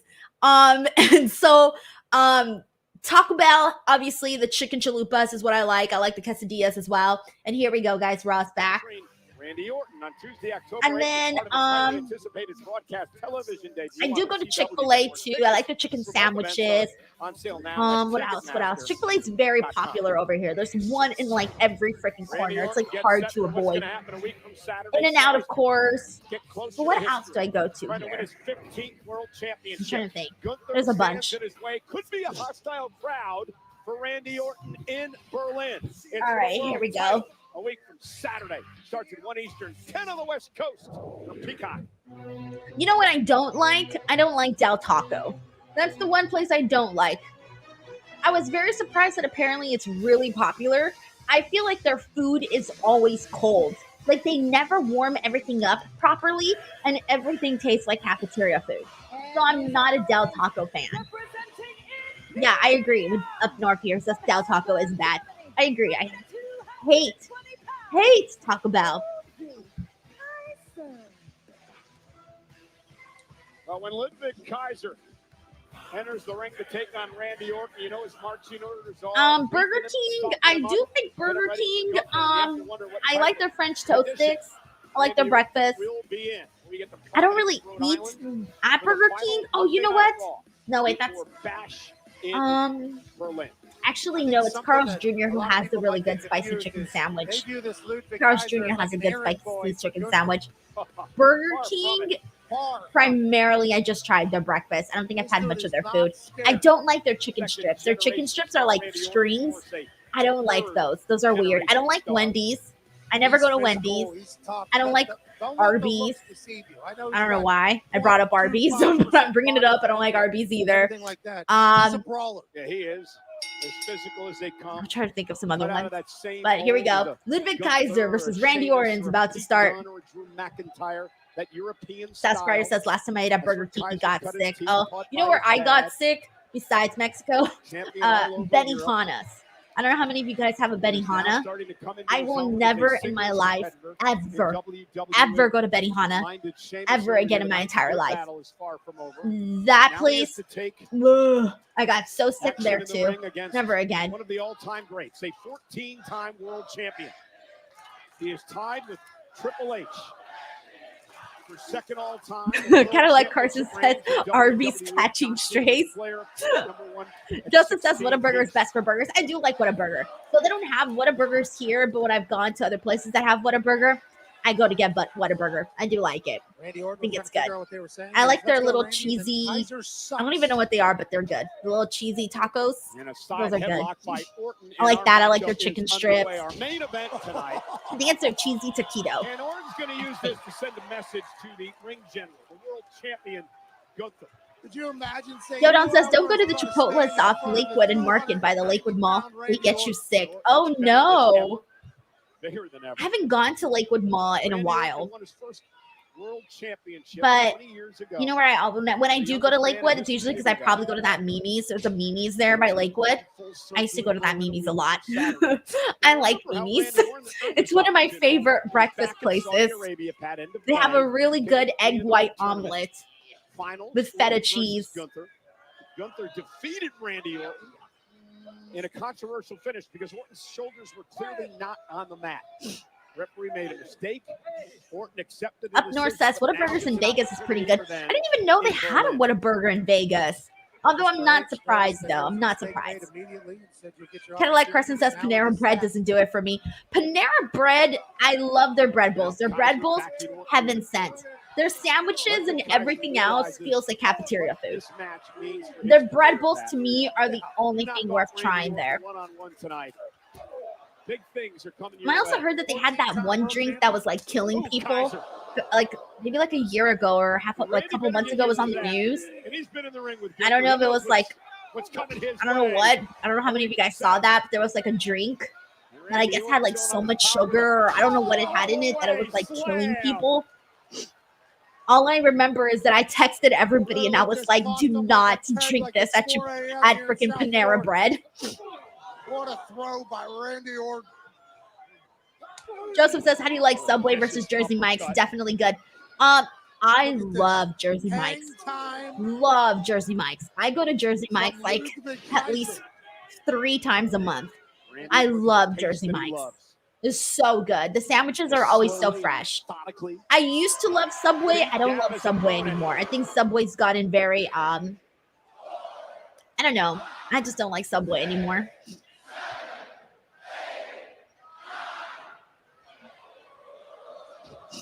Pretty amazing to see how Randy Orton has embraced this role as a fan. Rally Cap Standing says number 7, Mike's Way. Is that the I'm trying to think, the number 7? Is it the club? It's either the club or the turkey provolone. Because I usually get the club and the turkey provolone, and I think it's number 7 and number 8. I'm like, how do I know this? I hate that I know this. Like, I'm fully aware. But their turkey provolone is good, their club sub is good, and their chicken bacon and ranch is good. Those are the only ones I've gotten there. Ah, I knew it. Rally Cap says turkey and provolone. I knew it. I knew it because I get that one too.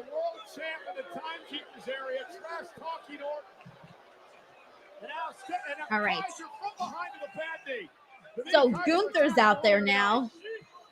That same knee is buckled twice now. This evening, you gotta wonder. Paul says number 13, Mike's Way. I don't know which one's number 13. I'm telling you, I don't know 7 and 8, and then the chicken bacon ranch. I don't know what number the chicken bacon ranch is. And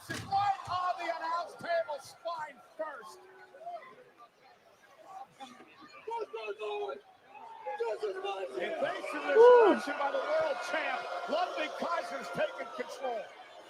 Ludwig Kaiser peacocking around and I need to speed this thing up. Come on, keep with the action, guys. We got 10 minutes left on Raw. End it with some fireworks. That knee can get really busted up. CMR truly says Del Taco overrated. 5 Guys, yeah. Del Taco is overrated. I do like 5 Guys. I primarily get their grilled cheese. The grilled cheese at 5 Guys is good. Took out Giovanni Vinci this way. Kaiser across the and a drop kick to the knee to the steps. Randy Orton may not be able to walk. Kaiser's taking over. Don't tell me we're going to commercial break now. No, what? Right now? We got 10 minutes left on Raw, and we're going on a commercial break. Oh, yeah, this match is like not really. It's going to pick up just like the last few minutes.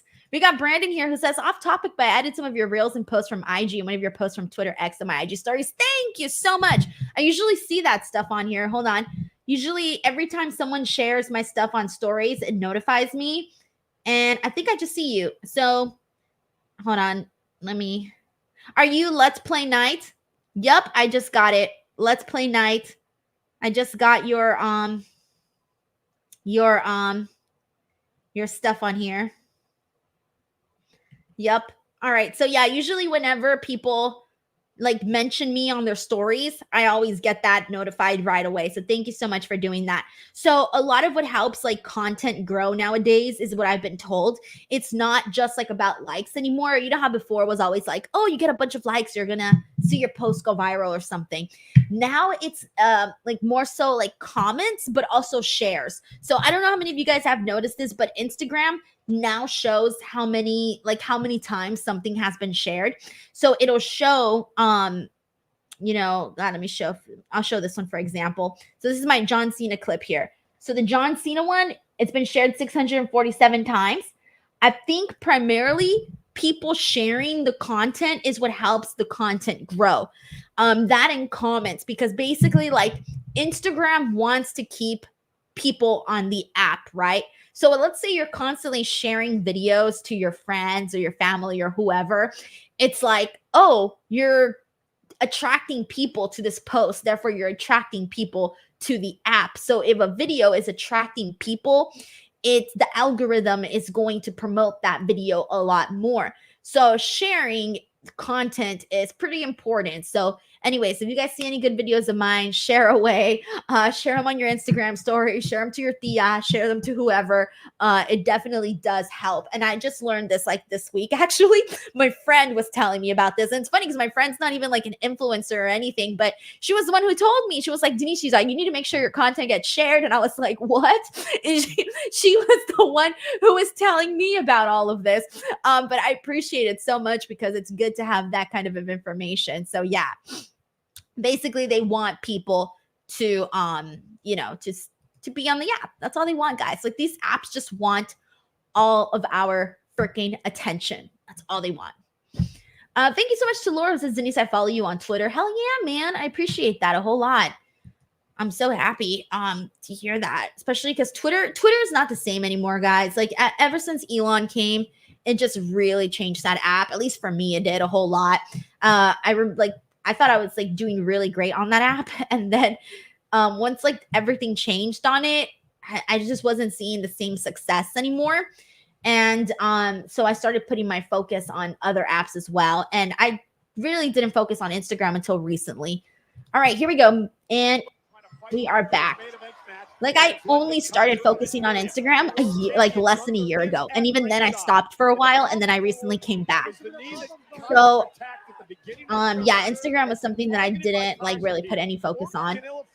And then Facebook, I wasn't putting any focus on Facebook either until recently too. It's been like a year now, I think, on Facebook. So it's definitely important, especially if you're like a content creator, to be on all the apps. Like don't just be on one app, because you just never know. Like something can change on that app and then all of your work just goes to the shits. So you really have to like make sure you have like a backup and a backup to that backup just in case, you know? David Zaldivar says, I agree, Denise. Twitter's not the same anymore. And I follow you on Twitter and Instagram. Thank you so freaking much. Yeah, it really sucks because it sucks whenever you put a lot of effort into an app and then it just doesn't reward you the same. And even then, I had to this couple days ago, Twitter suspended my Twitter account. They reported WWE copyrighted all of my press conference videos, and I had to contact them and let them know, like, hey, all this stuff is being copyrighted. Like, we're being invited as press to record and distribute this content, and then copywriting us is not something to do, right? And so my account was literally locked for however long until I noticed. And so that was kind of scary because I thought, oh my God, am I going to lose my Twitter account over something that, I didn't like, nothing that I thought that I did was wrong. So they're going to look into that is what I'm told. And I hope that they, don't copyright my press conference footage moving forward. But basically they said that I was impersonating WWE, and I was like, what? I was definitely not impersonating them. And that was technically my footage, which is the funniest part. But yeah, I did let them know about it, so I'm hoping that that gets settled, because I already got kicked out of the TikTok creators program, also because they copyrighted the press conference footage. So I'm like, oh my god. I'm like either not going to post that stuff anymore, or hopefully they get it fixed, because it's very scary to like risk your account. Ludwig Kaiser. And I don't think he's done yet. Kaiser. Oof. Dr. Sean. Ludwig Kaiser. Staring back at the world champ.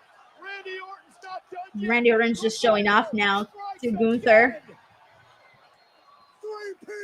That's been the most entertaining part of this match, him putting Ludwig Kaiser on that commentary table over and over. You can do four. Randy Orton. Ludwig Kaiser. Oh god. Sends Kaiser over the table. Orton breaks the count. Stares down Gunther and says, are you sure this is what you're looking for at Bash in Berlin? Kaiser has no idea where he is right now after being decimated and destroyed by Orton. Sends Kaiser back into the ring. Randy Orton now. Power slam. Vintage Randy Orton. Vintage Randy Orton. Everyone's vintage. Vintage this person. Vintage that person. You got a little ahead of yourself there, Pat, because what we're about to see. This scraping DDT. DM Hunk says, Denise, I saw your interview with Almas. How did you feel standing next to him? Honestly, he was just so freaking tall. I was kind of in awe over it, over how like tall he was. Looking for the upset win and a kick out by Randy. Really a breakout performance tonight by Kaiser. Saskrider 2 says, remember when Cole would spam the word vintage? Yup. And like it was overdone a whole lot. He doesn't do it as often anymore. He still does it, but not to that extreme, I think. Vintage. Vintage Randy Orton. Vintage. You could literally have someone making their debut and he'd be like, vintage this person. What? This person just made their debut. How could they be vintage already?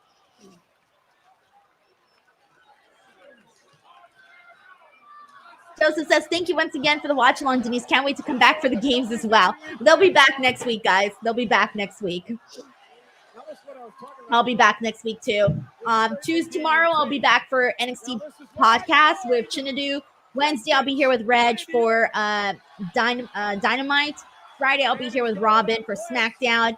And then Sunday I'll be here for the AEW All In post show. So there'll be a lot of stuff coming this week. I'll pretty much be live like almost every day. I may or may not do Collision this week. Let me think about it. I may or may not do it. Let's see. Maybe I'll do a watch along instead. Wait, that's it? Oh shit.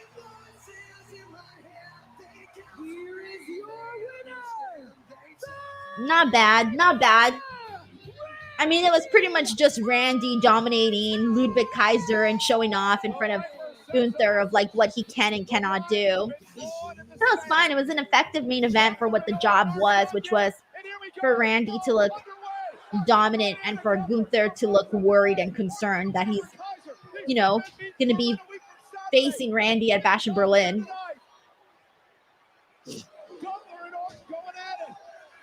Smile Mark says, does Bryan Danielson win at All In? I believe he is. That's been my prediction now for a while, so I'm sticking with it.